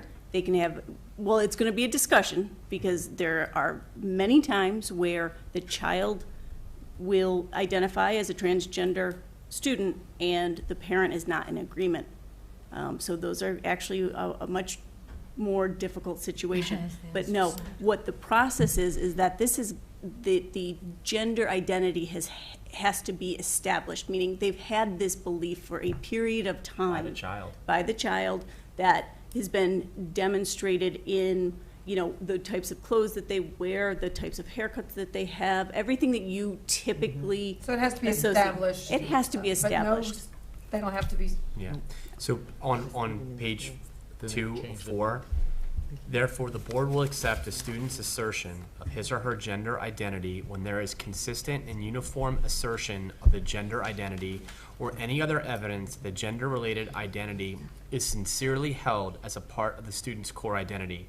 The Board of Education will not question or disregard the assertion of a student's gender identity. However, the board authorizes the superintendent or designee to question a student's asserted gender identity when there is a credible basis for believing the student's gender-related identity is being asserted for some improper purpose. And then confirmation of a student's asserted gender identity must include a letter from the parent to the superintendent of schools indicating the student is gender nonconforming. In the event the parent does not consent to the student's gender identity, the superintendent and/or designee will meet with the parent and the student to determine how the student's gender identity shall be addressed by the school district. Okay, I'm just concerned, because you said the students may be accepting, but once parents, parents are. Are individuals that are transitioning to a different gender considered a protected class, I guess? Absolutely. So I think, Ms. Dean, to address your question, the spirit of this policy is to protect or establish a process for individuals who are of a protected class in schools. So I think what the spirit of the policy is to open the conversation with the superintendent or designee and develop a process and procedures for how students who are transitioning or have established that they are transitioning to the other gender, how that would be addressed in schools. And because it is a protected class, I understand that you mean we as a Board of Education and administrators have to protect all students. That's my only concern. What this I'm not policy trying to- does yeah. is establishes protections for individuals who are of a protected class, because there are some protections and rights that they have for themselves too. I just noticed a small typo. Where there? The What page? Page 1, Okay. paragraph 1, sentence 2. Is committed to provide a No, safe. in furthering this goal, under 5756, In furthering this goal. transgender students. What should it be? In furthering this goal, Where the it board says, adopts this address policy. the needs Really? of needs to be, Paragraph what, there, I'm sorry? Third sentence of the. We're in the first same paragraph. policy? Yeah, yeah, yeah. I think it's the second Furthering, sentence. here. In furthering this goal, the board adopts this policy to ensure all students, including, it says of transgender. It should say including transgender Yeah. students. Knock the Yeah. of out. Oh, okay. Knock the of Knock out. the of out. Okay. Yeah, Dr. Hart's got it. First- Paragraph first one. Paragraph The opening one. paragraph, line, sentence. Second sentence, Right after. Third line down. third line Third line down. down. Delete the word of in front of transgender, which is the second to last, or which is the last Right. word of the line. Teacher thing. Yeah, the- I know you said you left the two policies out, but we lightly touched upon at our policy meeting, maybe thinking or discussing with the board regarding travel. Mm-hmm. Uh, We did. And the That reason was why I brought didn't up. put that on here Okay. is because really, Mark had opinions and he wanted to be here to have that discussion. Okay. Okay, anyone else on policy? Actually, I didn't get a second, and I didn't think I didn't even move it, so All right. I will so move and second by Debbie. And, I was going to second it if you needed it. okay, thank you, Bonnie. Okay, Cindy, please call the roll. Mrs. Rosenwald, Yes. Mrs. Wolf, Yes. Mrs. Dean, I'm gonna abstain from 5756, I'm just not comfortable. Yes. the Yes, rest everything else? okay? Yes, yes. Mrs. Ennie, Yes. Mrs. Cow, Yes. Mrs. Luberdell, Yes. Mr. Marshall, Yes. Mrs. Matos. Yes. Mr. Lalansky. Yes. Liaison reports, New Jersey School Boards liaison, do we have anything? Monmouth County School Boards? Marlborough Township, There was nothing, I mean, I went to the meeting notes. okay. PTA, PTO scope, Haven't had a meeting yet, we're meeting next, on the 5th, on the 6th. Freehold Regional High School District? Oh, yes, they had a meeting yesterday, and big show out, because turnout, because they have recognition for the support staff. Regular business. One of the board member gonna to resign for a position in the NGSIA. Okay. Thank you, Jill. You're welcome. Marlborough Board- Township, Do you know which board member? Yes, Which it's town? it's a Willing Bruno. Bonnie, you know which town they represent? Powell, Hebrew ending, let me see. the town. Powell, got it, she Oh, told me. Howell. Okay. Howell. thank you. Marlborough Township, Is that me? Alliance. Alliance, That's good. okay. Alliance is having some problems because some of their funding was, when they put in their grant money, you know, for their grant, it was Rejected. red check. Really? And they were told that some of their programs can't be run with those grants any longer. And it's some of their better grants, like some of the big grant programs for the high school. Our program HOT. Oh, wow, Hands on the really? back up. Some other programs that we run I forgot what other one. But HOT I remember. There was another one that we do in our school. Not they- the peer-to-peer one, right? That's a- I think it might have been peer-to-peer. But there was another program that we do that they were told that they cannot run out of that grant any longer. There's a new person that is going through their grants, and he is just sitting there and redlining all the Monmouth County programs and saying, you cannot do these with this grant any longer. And Nancy had a meeting with him, and she's going to report back to the Alliance. And there was some question of how to report it in the minutes without reporting it in the minutes. So it was my suggestion that we just write that it will be a continuing discussion. And because we don't want to necessarily say that we would pay for it and whatever and go forward, because once you pay for it, then they would never pick it back up. So we're going to try to figure out how to get this paid for without coming to the Board of Education to pay for it. Okay. So I'll let you know how this goes forward. Okay. Okay. Sad news. Marlborough Educational Foundation? The grants will be in, we're having a meeting in November to vote on grants, so we haven't really gotten in, they haven't come through yet, but. Okay. All right. Has word gotten blasted out yet at all? Okay, so No. when you're there, let me know, and Yep. I'm happy to. No, I think it's an ongoing thing where they ask the Just wide open. principals to Okay. tell them at the beginning of the school year Okay. to please fill Yeah, out the we've got no papers, question. and Do we know what, nobody's an end date done for it. these? When's the end date? Because it has to be approved. It's usually the end of October Yeah. or something like that. I'll tell you our But meeting. really, the principals have to encourage the everything teachers to apply for the grants, and we've been promised that they would do so. Yep, So if you could just remind them, that would be great. sure. Thank you. Yeah, I didn't hear Our back from meeting Lisa. is on November 16th to accommodate getting the approved grants on the 24th Board of Ed meeting. So we have to have everything by the 16th. I was Of gonna say, November. You're November. cutting that really November. close. Okay. Committee reports. I don't believe we have anything new to add to committee reports. Well, nope. No. On to old business before we get to the summer 2015 bus inspection. What? I know, as I said before. So anybody has anything, and Dara, you just said you have something, so yeah. I have something.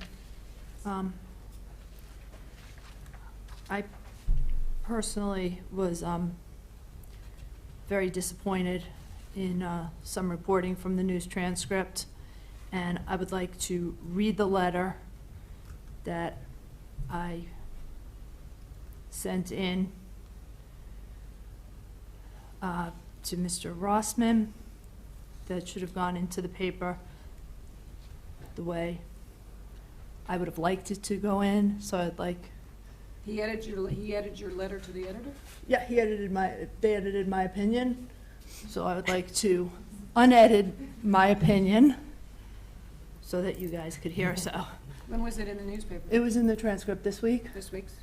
It still made The one we just got on Wednesday? the one you got Wednesday. It still made the point, but Okay. it just left out a few words here and there. It says, "Dear Mr. Rossman, I take my responsibilities as an elected official serving on the Marlborough Board of Education very seriously.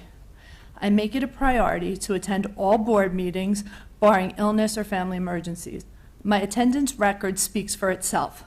Therefore, I was troubled to see that the news transcript in the 9/2/15 edition noted my lateness to the August 28, 2015 meeting without mentioning that I was late due to a family emergency in upstate New York. As soon as the situation was resolved, I left upstate New York and drove straight to the meeting. While it was accurate to report my tardiness, it was not responsible journalism to do so without an explanation. I truly believe that the people of Marlborough deserve an explanation in this matter. Sincerely, Dara Ennie." So I just wanted to let you know People read it. why. I want you to know people read it. Well, thank you, but I wanted you to know my full opinion, not just my edited opinion. So thank you very much. I'm going to add, Dara, Transcript's known since you for that, mentioned that, though. I'm Don't going to worry add about that. it, Dara. It hasn't happened before. I just want to add that Dara did communicate with the board president, her issue that she had, and I couldn't believe she showed up. When she walked in, I was like, how'd you make it back? So I appreciate you making the extra effort to come back that night, because I don't know anybody else that could have. So you really went the extra mile, knowing the distance you had to travel and the situation you had, and I thank you for showing up that night. Can I say something, Dara? Just in past history, I know you're looking to the person in the back that's here that reports. No, I'm just looking to the audience. I know, but I just want you to know that my experience, I don't know if Craig can back me up, my experience with the news transcript, a lot of times if you submit stuff, it's not the person that's writing it, that's editing it, and I'm glad you wrote it to Mr. Rossman, because he's the one who edits. Because I've had the people, the reporters tell me, that's not how I submitted it, but that's how it got edited, which was slanted. So thanks for bringing it out, but it's been happening in the past. But I had it's not, I don't think the spoken- person that they send here to report, I don't think it's that person. No, I had spoken to Mr. Rossman about the article, and he had sent me back that he will put the letter that I had written in, but he will be taking out certain So I just wanted to have, letters. it's Rossman that's editing it, not the Oh, no, I know. the young gentleman that's here. But I Okay. also didn't like that it was Takes reported. great editorial privilege.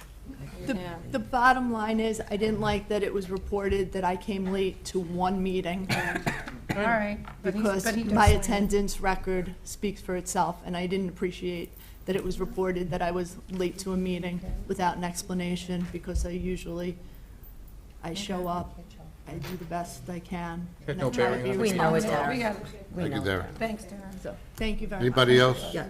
Anybody else old business? Yes, I just want to, I don't know if this is old, but I just want to say a thank you. Can I do that to Dr. Hibbs and Mr. Balone for going out of their way for a family in town on a Sunday? The mother passed away, and the kid could not, the mother was the only one that had the password for the parent portal. And the kid could not find it. The kid was hysterical because everyone had their classes and their teachers. And I reached out to Dr. Hibbs on Sunday, and he and Mr. Balone, they called the parents, the father, and the father could not thank me enough. And I know he did the same to Mr. Balone, and it really meant a lot that I didn't even know somebody came to me, and I just really wanted to say thank you. And Ms. Nowacki also got back to me with the schedules and everything so I could get it to the father. Thank you for carrying yourself. Thank you. Okay. Anybody else old business? Sir? Summer 2015 bus inspection. Okay. Nancy, Kathy, come on up. John, I need an extra chair. Can you? Sure.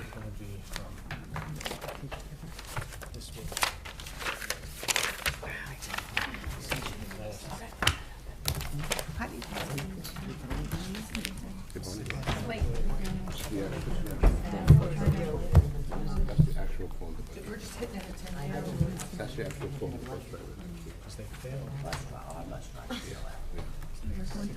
This isn't good.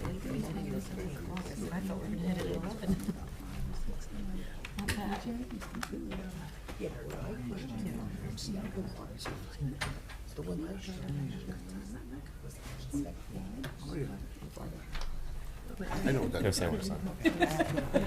Okay. Hi, ladies. Good to see you. Okay, so everyone has in their possession a copy of the report that would have come from transportation, and then also the results of our last bus inspection. Nance, I'm going to turn it over to you. And I want you to talk about the inspection and talk about some things we're going to do, as a result. Can you get through? Mrs. Holland and You gotta talk real close, Nancy. Yes. Mrs. Holland and I reviewed the bus inspection after it was totally completed, and we did see a decline in this bus inspection. We did put some things in place to try to improve our next bus inspection.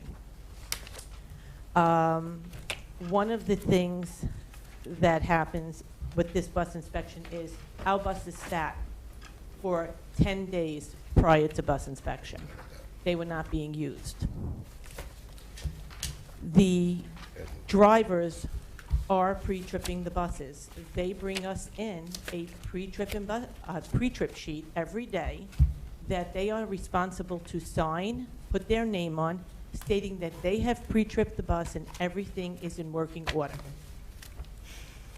Now, we watch them walk around the buses and pre-trip their bus inspections. You can see them every morning. So one of the things that Mrs. Holland and I are going to do is we're going to do random spot checks. Because if we see a driver doing a bus inspection, and you're assuming that they are doing it the proper way. The only way we are going to find out if someone is not doing that job properly is to go out on a random basis and check the bus. You want to try to have your buses in the best condition you can have your buses in, and as few failures as you possibly can. In this day and age, that is a very difficult task because of the way the buses are inspected. So you do your best and you work with your staff, and one of the things we also did with our staff is during the school year last year, we purchased a pre-trip inspection video. And we had a safety meeting, and our drivers watched this video and were told that this is the procedures they are to follow when they're pre-tripping. Once again, we will start September off for the October for the October meeting. That will be the first thing that we start for our safety meeting. We've also created a form for our mechanics to use. And when our mechanics pull the buses in to do their daily servicing, if they see an item that is out of order, they are to write it up, bring the form into us, and we will do a written write-up that will go into the driver's file. Prior to bus inspection, we will have all the stickers replaced that are faded, and we will have someone checking every seat. One of the problems we have is our cameras are located in the first seat. When the camera company comes in, if they don't attach that seat, there's 3 clips under a seat. If one of those clips is not attached, that seat will fail for seat mounting. And that is one of the problems we're having. So we also are going to contact the company that does our cameras and ask and inform them that there could be a penalty if they do not put the seats back in the condition that they found them. On the new buses that I have ordered, the camera system is smaller, and we are going to see if it can be placed in another location other than under the seat, so that that seat would not have to be unlatched in order to get to the camera to do a check on it. One of the things that we have the mechanics do is anything that is a safety-related item or safety-sensitive is taken care of. It is done immediately. Okay, that is top priority. The safety of the children comes before all else. We also are always looking at preventative maintenance and moving forward. We are currently looking at the kingpins. We know that some of our buses have a kingpin system that has a copper bushing with a plastic lining. Over time, these plastic linings will start to wear. So working in a preventative maintenance order in order to get these kingpins changed and do them before we have an issue that the Department of Motor Vehicle can tag us for. We are having the mechanics work on changing the kingpins to a stainless steel kingpin set that is with a fully stainless steel bushing that does not wear down to cause play in the steering. Our mechanics also worked on many of our exhaust systems, and that was one of the things that we were cited for in previous inspections. Okay, we were also cited on one of our exhaust systems because the exhaust system had 4 slots in it. It was marked as a defect. When the mechanic brought it to the inspector's attention, he was told that he had to speak with the supervisor, so he spoke with the supervisor on site. When the supervisor checked it, he said no, there was nothing wrong with the exhaust. It was the way it was properly made with 4 slots. Unfortunately, it was already into the computer, and once they mark something as a defect, they do not go back and make a change. It stays that way.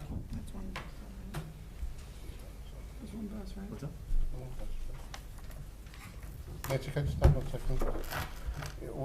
In my transportation world, when I get marked as a defect, even on the road in a site inspection, I can go back and write Department of Transportation and ask for it to be looked at and be reviewed.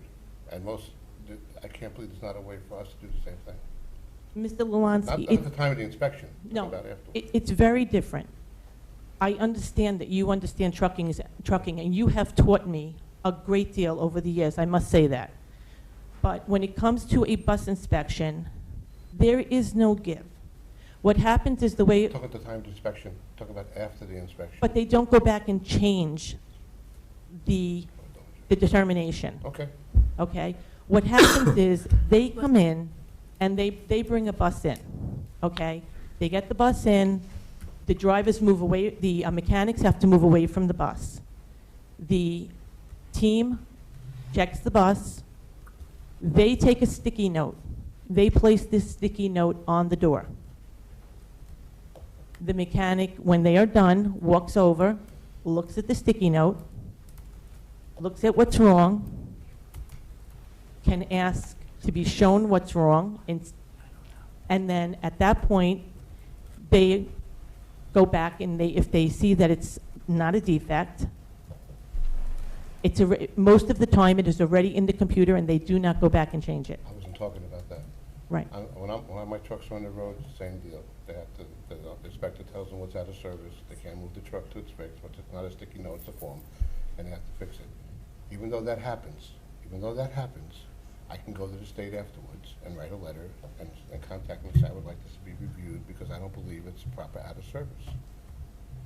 And sometimes the inspectors are right and sometimes they're wrong. Now, if you think your inspector is wrong, I believe you have, to get our percentages up higher, you have a right to go to the state above the inspector and ask this to be looked at. Because not everybody has the proper training all the time. Somebody makes a mistake here and there, and everybody's perfect. And maybe I'm wrong. I would just double check to make sure that you can't go above the inspector that's there that day, after it's all done, a week later, a month later, and say, I believe this was not inspected properly, could you give us a ruling on this, that's all. And it might help our rating going forward if there's numerous things that you think are not being inspected properly. Can I ask a question, a clarification question? Are you referring to if something's put out of service, or if it's just, like, for instance, on these things, many of our buses, we didn't have a bus out of service for a day. They were all passed within the same day. Yeah, but. So what I'm asking for clarification on is that if that bus, are you saying that, let's say for instance on the exhaust system, that it turned out it wasn't a leak, then you're saying, and they passed it then, a half hour later or whatever. It wouldn't be a half hour later, it'd be a month later when it goes through the state system. No, but what I'm saying is that our buses all passed in the same day. So what I'm trying to get clarity on. That day because that's the day they were inspected. So let's not say they're out of service for 15 minutes. They're out of service, that's the day they were inspected. Then they were fixed, which we have to do. We have to fix them, they get them back on the road. Correct, but they were all fixed in that same day. Okay, that's the day they were inspected. Buses were fixed the same day. Yes, all of them. We had no buses out of service. So my question is that what I'm trying to get at is. Even big ticket items. Yeah, but my thing is your initial report online, No, I know that, I'm just trying to get clarification. So my clarification is that I would like, if we didn't deserve 37%, it should have been only 36%, why not send a letter and go for it? Okay. That's my point. You mean 37 after the 60-something? No, 63%. Well, Michael, look. Okay, I think I understand what you're Regardless saying. of whether it's a big ticket item or not a big ticket item, Michael is saying that if there is something that was marked wrong, there should be a process for us going after that to clarify whether or not it was approved or not approved in the same day. I thought you were talking about that they were taking But off. in the long term, it changes the number online. Even if it's a percent, Yes. I understand. But what's more scary is that she's saying, Nancy's saying they were all, or Cindy's saying they were all fixed that same day. Then all those things could have been reported and they shouldn't have, that's even more scary. Well, But there were so many little bitty Let Nancy things. finish, because I don't know, let's let her Okay. finish with the system, what she was gonna say. I understand, Mrs. Dean, what you're saying, okay? And if you could bring every bus in the day before inspection to check it, that would be we would be able to do that. Okay, unfortunately, what happens is our mechanics work on these buses on a daily basis. Okay, once they work on it, that bus goes out on the road. I can give you an example of a bus that, we had a bus that we started school with, okay? The mechanics had it in, it was checked, it was fine. On the first day of school, that bus went out, and one of the seats was punctured by a child. Okay? Now, that bus is not due to be serviced again. The driver writes it up, but the mechanics are also working on the next bus in line. They will pull it in to fix it, but you can't bring every bus in the day before inspection to bring it up to where it should be. They should be up to there all the time. You want your buses, we want to have our buses working all the time at the highest capability they can be. Is your system such as, there's two levels. There's the 30-day defects and there's the out of service. Right. Something that's classified as out of service, which is the stuff that's on the regular list here, correct? Right. That bus, obviously, when that's seen, that shouldn't be, well, is it, how do you handle that bus? Is that bus taken in when the mechanic has time? Or is it that bus now, dumped in the water? If the driver marks something down as being wrong with that bus is not to leave the yard. Okay. It is written up immediately, and it goes, an out-of-service sign is put in, and the driver takes a different bus. Correct. So, knowing that, and then the mechanic would work on that bus next, right? Overall. Yes, he'd have to bring that bus in, yes. So knowing that, if we follow that procedure Right. going forward, and the drivers are correctly marking these sheets, we should see a dramatic increase in our pass rate, because there wouldn't be a bus going out that had a defect. There shouldn't be a bus going out that has a And defect. to me, There should not. sitting 1 week or 2 weeks doesn't change a Well- huge number. It might change a very little bit, but it's not gonna change a huge number. But, so if we follow that procedure, I would assume that we would have much higher numbers going forward, because no bus, the day it goes out that's missing something on the sheet, it's fixed the next day, right? Because it's going to the We are mechanic. currently doing that. Our buses are written up. If there's a problem, they are not taken out, and the mechanics work on the bus. Nance, what on here should we have caught versus what we shouldn't have caught? Like, you talked about in here the things that possibly we should have caught. What's your plan for making sure that if things that we should catch, we catch? The plan is that, of course, we are going to, again, push that the drivers inspect and fully inspect. And as I said, we will go out and spot check. The mechanics will also spot check, okay, when they're pulling in to look at them. All right, we will also have, okay, now one of the things, the drivers, they've never looked at stickers with lettering. That's one of the things they're going to have to watch for, all these stickers. If a sticker is faded, even though the sticker is there, they are going to have to mark it down that that sticker has to be replaced. Because one of the things that happen, each time the inspection team comes in, you don't know who is coming in for that inspection. Sometimes you'll have an inspector that may be very mechanically inclined. So he goes over some of the things that are more mechanical under the hood. Okay? Other times you have someone who's not as mechanically inclined. They're in the bus and they're going through the inside of the bus from top to bottom. Okay? This time we got hit with many things for stickers, seat conditions, which were small pinholes in the seats, a frayed edge on the seat. So these are things that the drivers are going to have to be very conscientious of, that have to get taken care of. Exactly, that's what I love to hear you say, because that's what, look, I- we may not, Can I? Go ahead, you want to go first? I just want to say one thing. I seem to remember we had this conversation about stickers and bolts on seats, and we had this exact conversation the last time about how the inspector was discussing, and he was maniacal about stickers, and that the bolts on the seats weren't exactly to his specifications. We had this conversation the last time, so we're having it again, and that's all I wanted to say.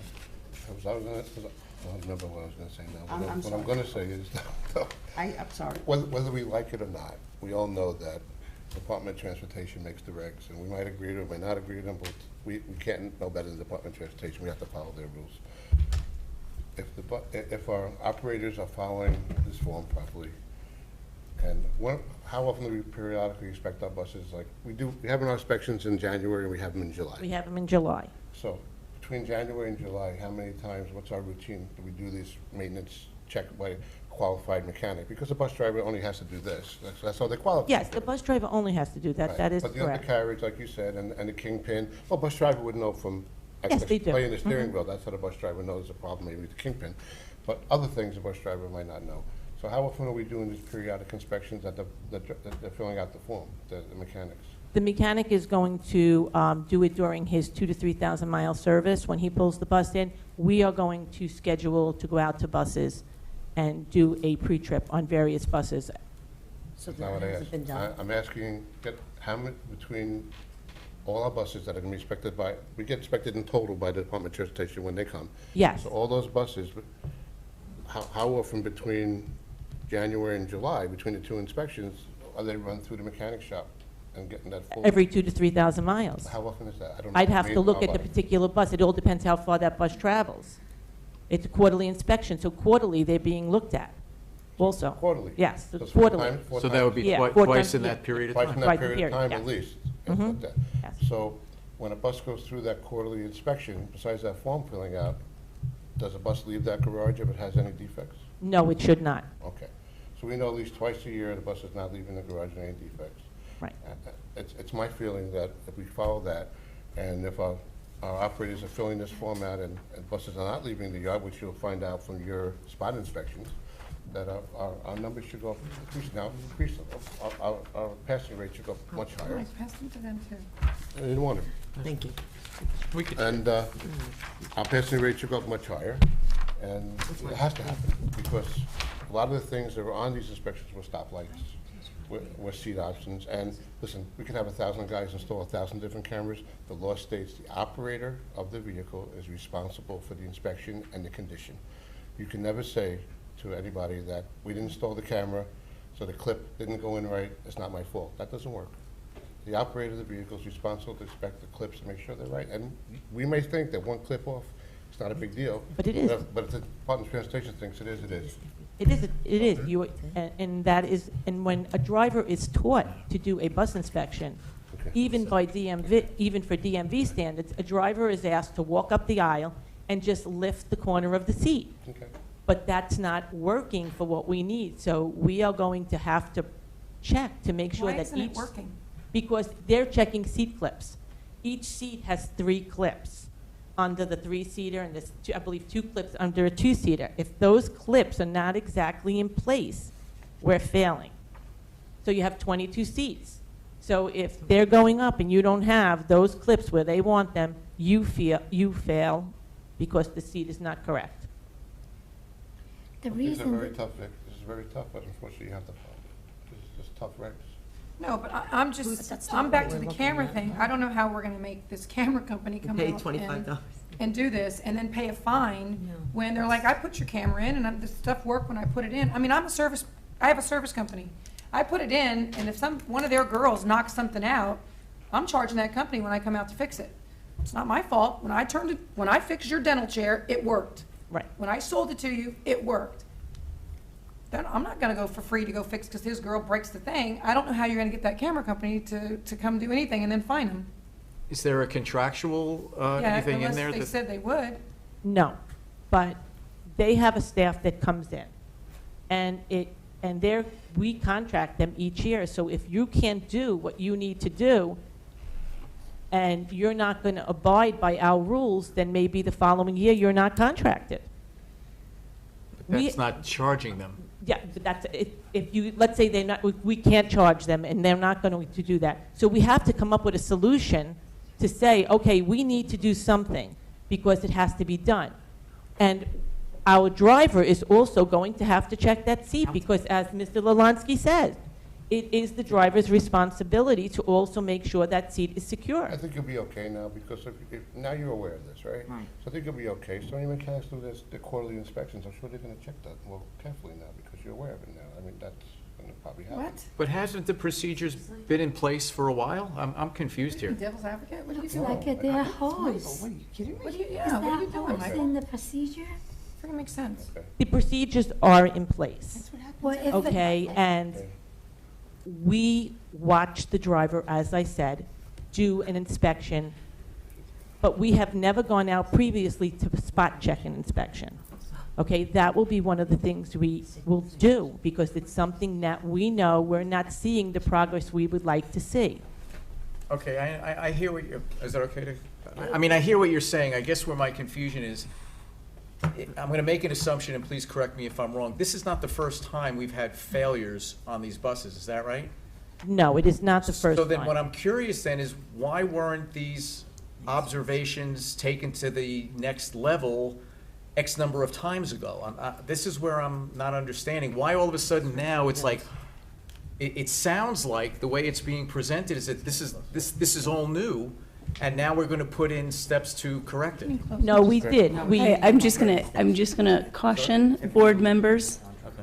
I'm just gonna caution board members as to refraining from the evaluation of the staff members. I think your purview here is to ask the general questions, to get answers to your, what is being done and why, That's not the a general situation. question, asking why a process is failing. Because that's what Mr. Marshall's asking. He's saying this stuff failed before, and now I'm just asking why the process wasn't addressed before. Not general? It's a general question, I think what I heard earlier was that he was asking, specifically, this is kind of pointed at Nancy. So I would just be careful as to any evaluative statements. Mr. Marshall? Yes, We ma'am. did. That was one of the reasons why we purchased the pre-trip inspection video. And that was one of the reasons why we started putting it into the driver's evaluation, that their bus failed inspection for a various reason. Okay? One of the problems that you have is you have to be able to prove that at the time that bus is inspected, that the driver didn't do what they would have to do. And a perfect example would be, I watched a driver pull out after an inspection the other night for back-to-school night. I saw the bus pull out with all the lights working. I got up to the back-to-school night an hour later, and as the bus is pulling in, her headlight went out. Now, had that bus been brought back for bus inspection, it would have been marked as a fail. And I would be then citing the driver for something that she did improperly when in reality she did really check her bus. Okay? We also had a bus that was checked upon bus inspection that passed. That bus was in fine working order. The mechanic took the bus, placed that bus in the parking spot. That bus was not used. Everything was working. Okay? The driver came in the day of the orientation and decided she was going to do her runs. She started the bus up, pre-tripped the bus, and upon pre-trip, something that was working during bus inspection was not working because it was a mechanical issue or an electrical issue. So these are the things that you also run into upon bus inspection. Okay, if a driver inspects a bus and she does, let's say, 2 runs, and she's over a very bumpy road, depending on how that seat clip or how many children are sitting in that seat clip can move. So now you're bringing that bus back, and a bus that may have been inspected and didn't have a problem could have a problem when it's brought in. That's 100% right. What I'll only say is that you have inspection. That's why the state says you do it every day. Mhm. So, you're going to get some of that the day of inspection, no doubt. You're not going to ever be 100%. You're going to get the labels and stuff, the 30-day things. The important thing is, though, if you're doing this every day, there's only so many things can happen that morning. Yes. Those are going to be the things that they catch you on. Majority, you're going to catch, because the headlight that went out, the next morning, you do your inspection, you find it. Headlight went out. Nancy, are you and Kathy gonna be out on these buses, ensuring that what you expect you're inspecting?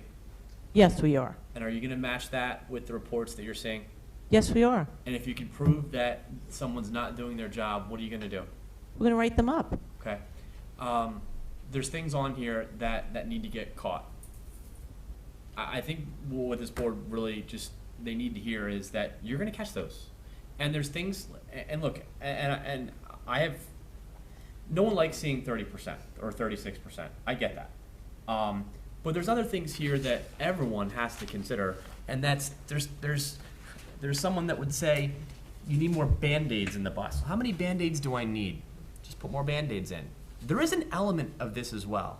And I'm not discounting the fact that there's things that we should have caught. We need to catch them. And that's really what it comes down to. Well, last thing, I just give you my advice, what I know about lights. Because I saw some lights on the out of service. I've gone to all LED lights on my stop lights and my marker lights.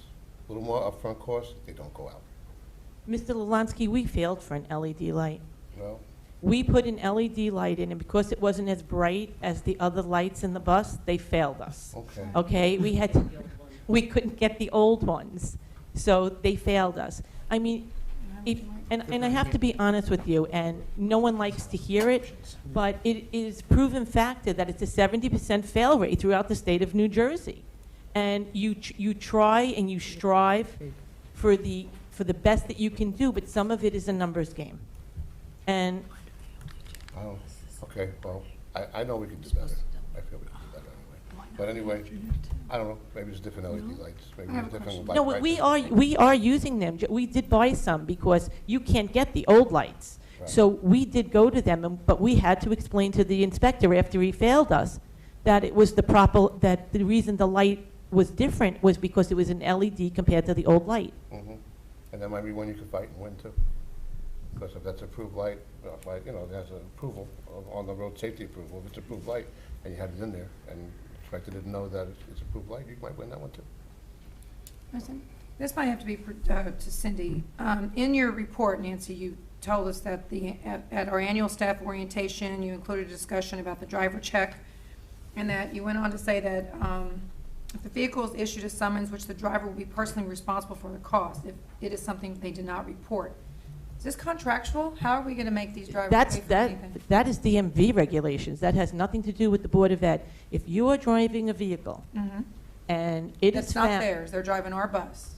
They're driving our bus, but the minute they get in that bus and they sign that checkoff sheet, Okay. they are responsible for that vehicle.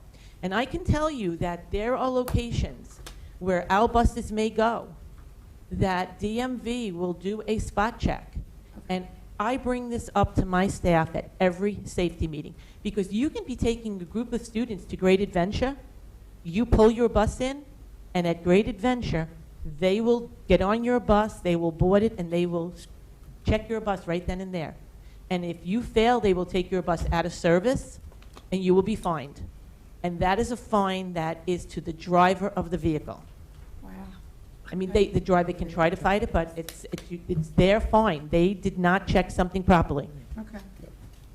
Get it, you own it. Get behind the wheel, you own it. Yeah. I just wanted to make a clear statement of accountability that we've discussed generally. I'm not evaluating. Although this is a public record we are talking about, so. We've always talked about accountability. We've given, as a board, an extra mechanic to transportation, correct? We've done a lot as a board to try to ease this year's inspection. And we've also asked for spot inspections in the past. Again, general statements. Also, specifically, our last day of school last year was June 22nd. Summer camp in Marlborough started on June 29th. I just wanted to clarify those dates. And I just feel like we're having a very redundant conversation. And that's my general statement. Thank you. One more thing, Michael. I asked Cindy, just so the rest of the board knows, she was going to get the numbers back to me. I asked her if she could get us, since we're using the buses in the summer for recreation now, and that's a lot of wear and tear on our buses. And then you said, you know, there's no downtime for our mechanics to fix, so that's where it came into play, where you wanted the extra hours to get the stuff fix that was gonna exceed and cost us the extra 4,000. So I wanted to know if she could get back to us with what is our profit margin using our buses in the summer with the shared service with the town? Is it worth it to us with the wear and tear on our buses? Do we get back enough to repair them and take care of these buses? Because I know you don't just go in town, you're on trips, you're all around, you're from multiple times in a day. So I want those numbers. I don't know if the rest of the board wants them. I'd like to see what is our profit margin on that. Is it worth doing this in the wear and tear? And then, because if it's anything less than 4,000, I'm gonna say no, because it's gonna cost us 4,000 just to get these buses because they don't have time. I get it, they're out. Mechanics can't fix what's not in the bus barn. Ms. Steen, it's very difficult also because some of the things that we did not encounter last year, we've had to do. We bid out our athletics. Yeah. The company that accepted the bid could not do them. So now, on top of being short drivers, okay, we were now doing activity runs as well as our bus runs. So my entire staff was out. There were many days we were all out driving in order to get the children where they had to go and not have children forfeit games and other things that that they pay for to go to. And so it was very difficult. And we also started off the year this year with many new drivers. So we're training and we're working and instructing drivers, and we have many drivers learning the township this year that have not worked for us previously. And once again, we went out to bid for our activity and nobody accepted the bid, so we are covering it. I think two things. Number one is to, Nancy, you need to talk about how hard it is to get drivers now, because and I want to piggyback on that for a minute before she does that, because I have a network in Monmouth County of all the BAs, and we talk and stuff. And we're all sharing the same problem because we can't get bus companies, we can't get drivers, we can't get kids to athletic events because bus companies will not do it. And we believe it's twofold. Number one is the overriding issue is Obamacare, because the drivers were part-time, and now because of the hours they're working, it's kicking them up, and they're gonna have to offer them benefits. So that is having a dramatic effect, and it's not just Marlborough, it is everybody across the county. I mean, we were joking and said, okay, we're gonna start an Uber business, because we could get these kids where they need to be, but it's getting very, very difficult to do that, and it's not just us. Now, Nancy, talk about. I can tell you that not only preparing runs this year, we were constantly interviewing drivers and and the paperwork when you have a new driver is not easy. So we were interviewing, we were doing paperwork, getting paperwork out to the Department of Education, getting paperwork for the agenda to have new drivers, training them, working with our trainer. I actually had Mrs. Holland attend a class because the training process for the new drivers has changed so drastically. We used to be able to take a driver down, train them for the necessary time, get the driver through. We had a wonderful training process. 7 years ago, the DMV went with the federal government and they implemented a new program. It never came to light until July. In July, they decided that they were going to go ahead and change the process. So now, when you take a driver down, a driver not only has to learn to drive the bus and inspect the bus, the driver has to go under the hood, check the oil, do all the mechanisms under the hood, know what they are.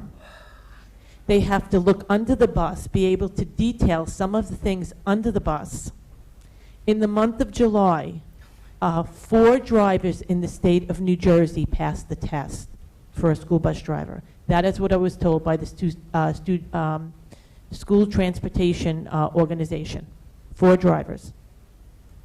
Okay, everybody is hurting for drivers. I can tell you we were very fortunate. We were able to hire, I believe I hired 8 new drivers Don't hold me to it, because I've had so many people in and out my door that I've been interviewing. But I had so many open packages in August. So we were able to hire the drivers. We're working with them. It's very tough for us, because now you're helping them with runs because they don't know the area. You're helping them to learn the area, the schools, the routine. On top of that, now we have the trainer out trying to train. She is taking one young man down 3 times who should have passed that test. Because he didn't say one word, he failed. He failed by 1 point yesterday.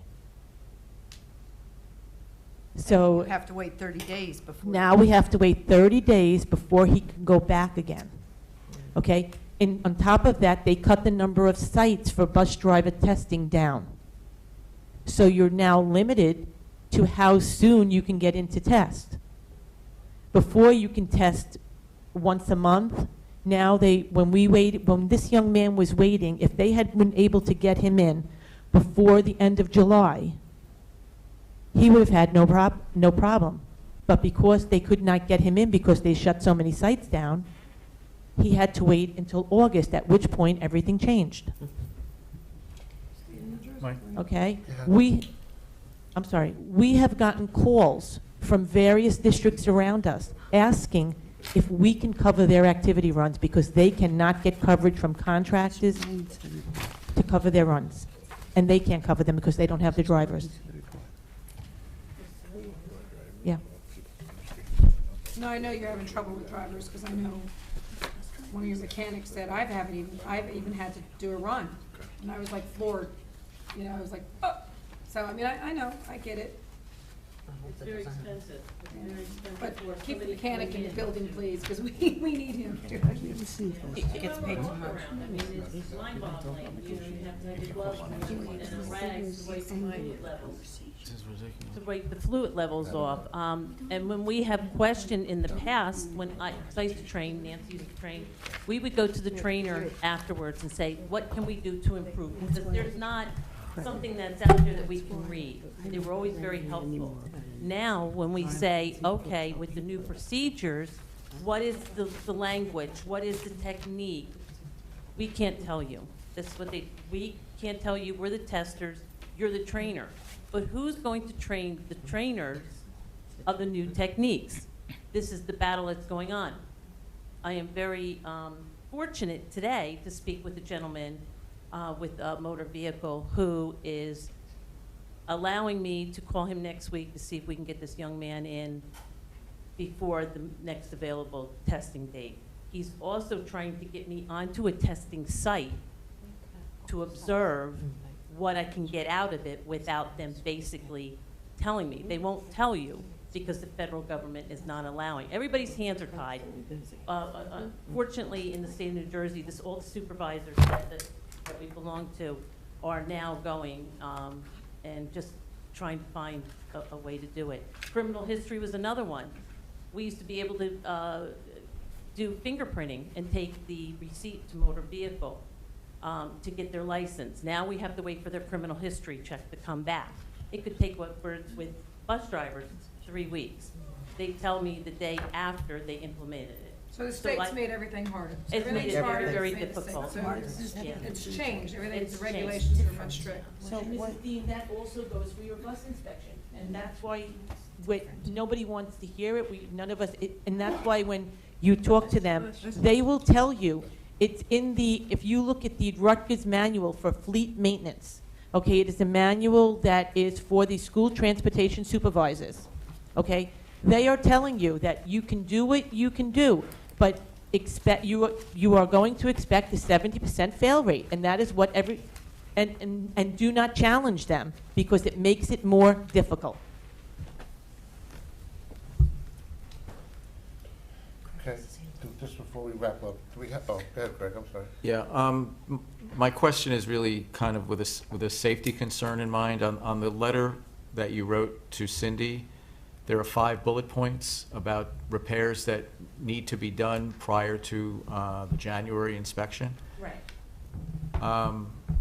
Do we have where are we with these? Do we have the funds to Oh, yeah, the complete all these? Money's in the budget, that's not an issue. So is this, like, I mean, just general question here, what happens? Is this scheduled to be done? Is this? That's what we're Are working. these buses, especially those 12 buses, need complete exhaust systems? I mean, kingpins, I don't know what that is, but it sounds dangerous.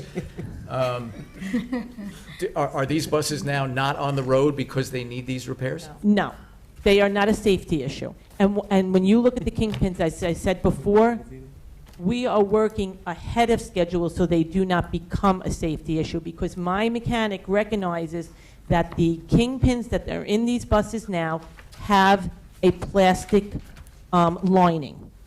And he does not want it to get to a point where it will become a safety issue for any driver or any children. So he is using a special kit that is a stainless steel kit that is fully stainless steel with no plastic parts. Okay, so the doors, the 8 doors are not a safety issue? Exhaust systems are not considered a safety issue? No, these are things that they are looking for preventative maintenance that they know that they have to do, that have to get done. We are always working ahead because you don't want to be cited for something. So we're always making a list of the things that we have to look for, that we have to do. Okay, the reason why I was asking is because it says major issues, so right away I'm thinking safety, and I will yield to other members who may know more about this than I do, but as long as I know that the money is there, the plan is to spend the money to get these things taken care of, that pretty much answers my concern. Thank you.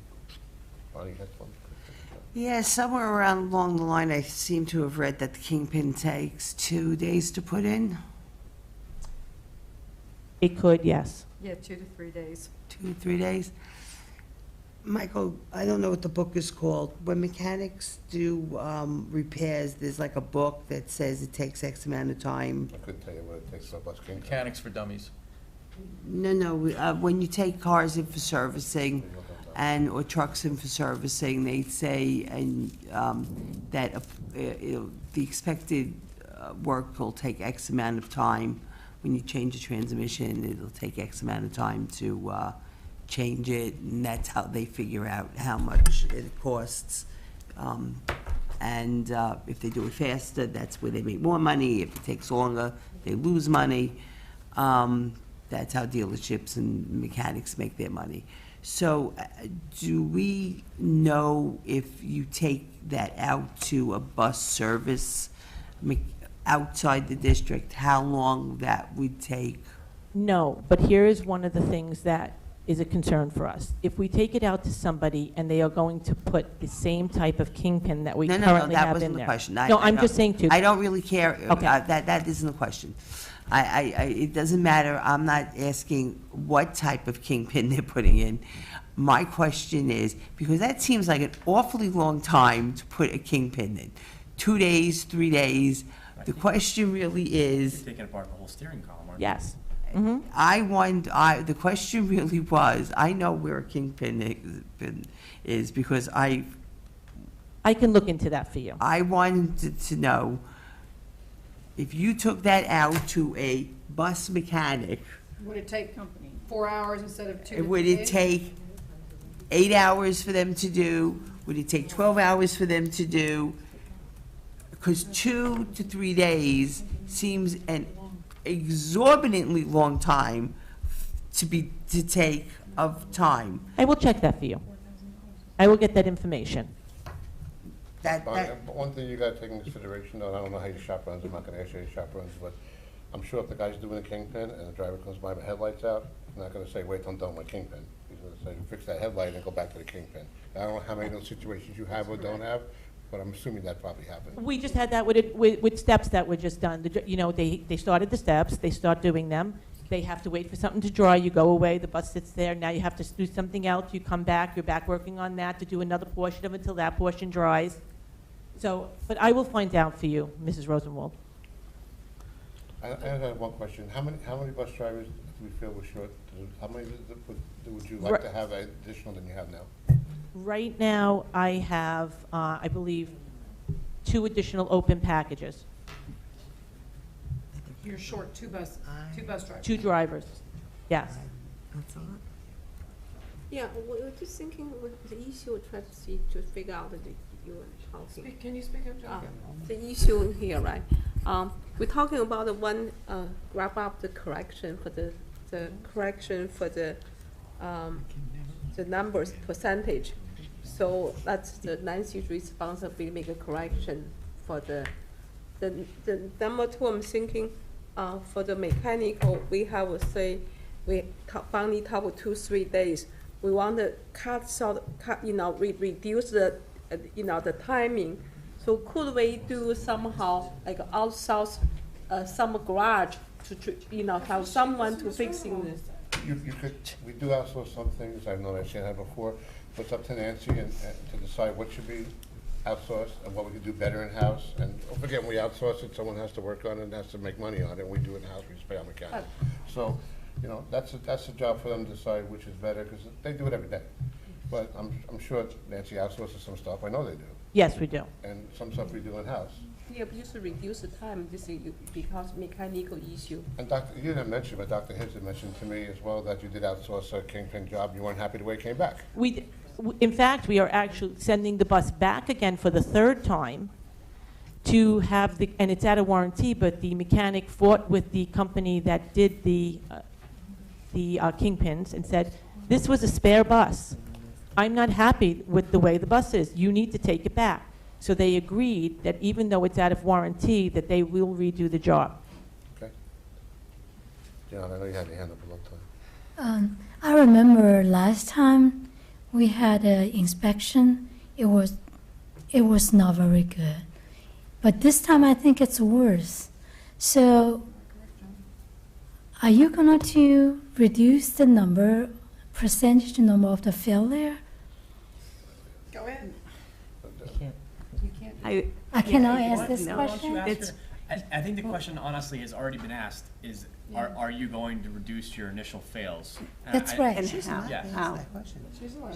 I'm not saying she can't ask that question, I'm just saying that Well, question I'm going to ask this question because I have been listening.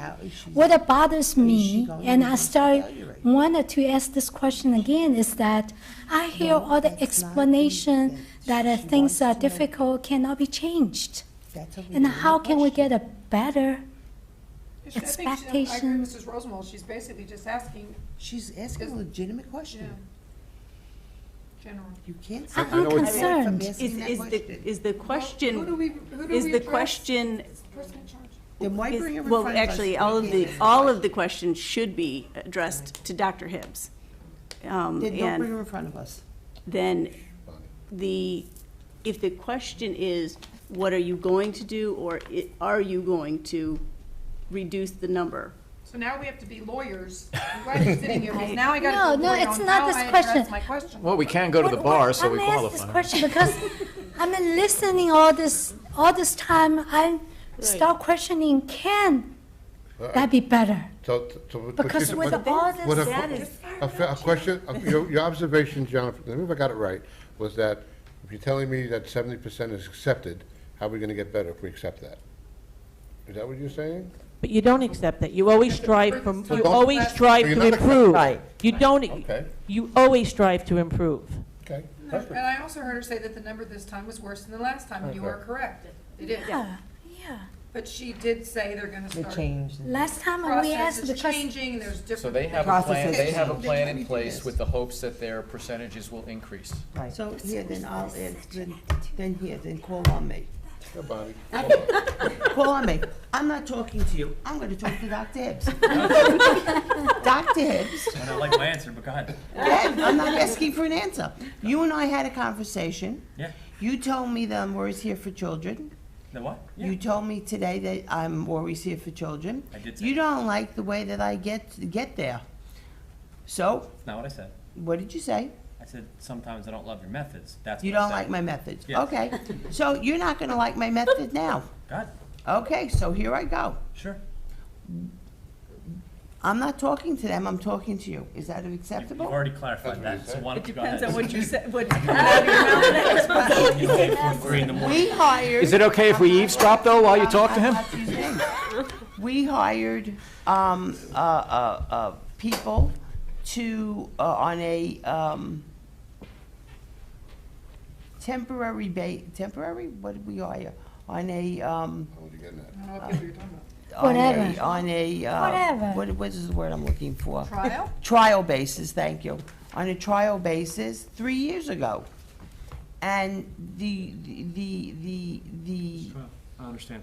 we hired people, Victoria knows where I'm going, on a trial basis 3 years ago, that hoping that would get the area of their expertise would make that area better and better and better. And all I see is that area getting worse and worse and worse. Yeah, You got it. Can't do that, man. I as a human resources person, I don't know. Kate, you take it. I would. Again. You know, I this is- file ethics charges, I'll be gone in 2.5 months, I don't give a shit. What did you say? I would just, Well, you know what, guys? Listen. I believe. Well, no, listen. Here's the deal. You hired me to give you my opinion. I'm going to give it. At the end of the day, 36% is not good. So let me tell you what my day was. Let me tell you what my last 2 days was as your superintendent. So for about 2 hours today, I talked to the superintendent of one 10,000 kid district, of another 10,000 kid district, a superintendent who was a superintendent for 20 years and is now the president of Salem County College and the president of a 4,000 kid district. There are things that we should catch, and I will say that right up front. And Nancy's not going to say that there's things that we shouldn't catch either, because what we do as leaders is that we are reflective. But every one of those people, 10, 20, 30, 35,000 children are serviced. Every one of those people who are experienced superintendents told me the same thing. You never know what you're going to get, ever. And they come in one day and it's one thing, and then over here is the next. I'm not going to say that we can't improve. We can absolutely improve. But the shots that were just taken, not okay. And technically violate her CBA, because it says in there that she can't be criticized publicly. So I want that on record, which is not okay at all. So at the end of the day, I will never stand for mediocre, for us not doing the right thing, for us putting kids in jeopardy, which I don't think we did. I think part of this inspection is ridiculous. So here's what I know as your superintendent. There was 50 school buses that went out within an hour. So that went out there were 78 in all that failed. 50 were reapproved in an hour. I learned more this week about bus inspections than I ever thought I would. So let's talk about the clock. So let's talk about a chess game. So you play chess, you hit it, and it goes on, right? Bing, it's on. There's an inspection. Then the gentlemen have to get up, walk over to the Post-it note, and correct me if I'm wrong, they have to look at the Post-it note. They can ask questions, correct? Then they have to fix, correct? Correct. Then they have to have re-inspect, correct? Correct. And then it gets logged into a computer, correct? Right? This. Timestamp out. So I'm not saying that we can't get better, but what I would like you to consider is this. 72% of the time, this was done within an hour. So let me ask you, is that really a massive safety issue? So to quote one of the superintendents, one that's near and dear to all of our hearts, the question was, Eric, if the goal was that there's never a huge, massive issue and they're not out of commission, there is always going to be little things. Always. There's always little things that all of us can do better. So what did I hear tonight? I heard tonight that Genesis stunk. The rollout stunk. Will I make that better? What do you think I will? Of course I will. I look at everything and I say, how do I make it better? But there's certain things that are sometimes out of our control. And I'm not going to excuse 36% because I'm not doing that. And neither is Nancy. But there are some things that are out of our control. This is near and dear to your heart. And I told you today, probably 6 times, I agree with you. There are things there are things that we need to catch. And we're going to catch that. But like, guys, this was 2 days. Is this what you want me doing? No. No. But to Bonnie's point, that's why they have positions that we've hired that position for, that's all. we can't. I know, I'm just saying, it's just, I understand, and I know she stepped the bounds, but I get it. We're gonna move on. I know we're gonna move on. I agree with Dr. Hibb. I agree with Everyone you too, gets- because it's everyone not gets his what- job. I You agree made with the Nancy point, as Michael, well. that it's not his You're not job. gonna get the little things. The things you're not gonna get, and it's a room for improvement. I agree Yep. with everything what you just said, so. And I think that when you look at that report, you should see that many of the things were tiny things, minor details, nothing major. Okay, we've worked very hard to make sure that our buses are on the road and they are safe. And, you know, I come before you and I have always said to you, I will come here, I will be honest with you, I will tell you what I have to tell you, and I will not hold back. And if I am wrong, I will tell you I'm wrong. But I have done so many good things for this department and never once been recognized. And that's my 12 hours a day that I'm in that office, answering emails over the holiday weekend at 8 and 9 o'clock and being thanked for parents who don't have bus passes or don't know what classes their children are going into. And I think that's some of the things that should be taken into consideration instead of constantly criticized. Well, Nance, I'll tell you that I apologize. I probably shouldn't have been here tonight. I actually have a concussion, because when you see all the red cones on Route 9 with the fence down, that was me, because I went through that fence last night. And they totaled my car. All right, guys. Nancy, thank you for coming out. Thank you for Thank staying you, so late. Nancy.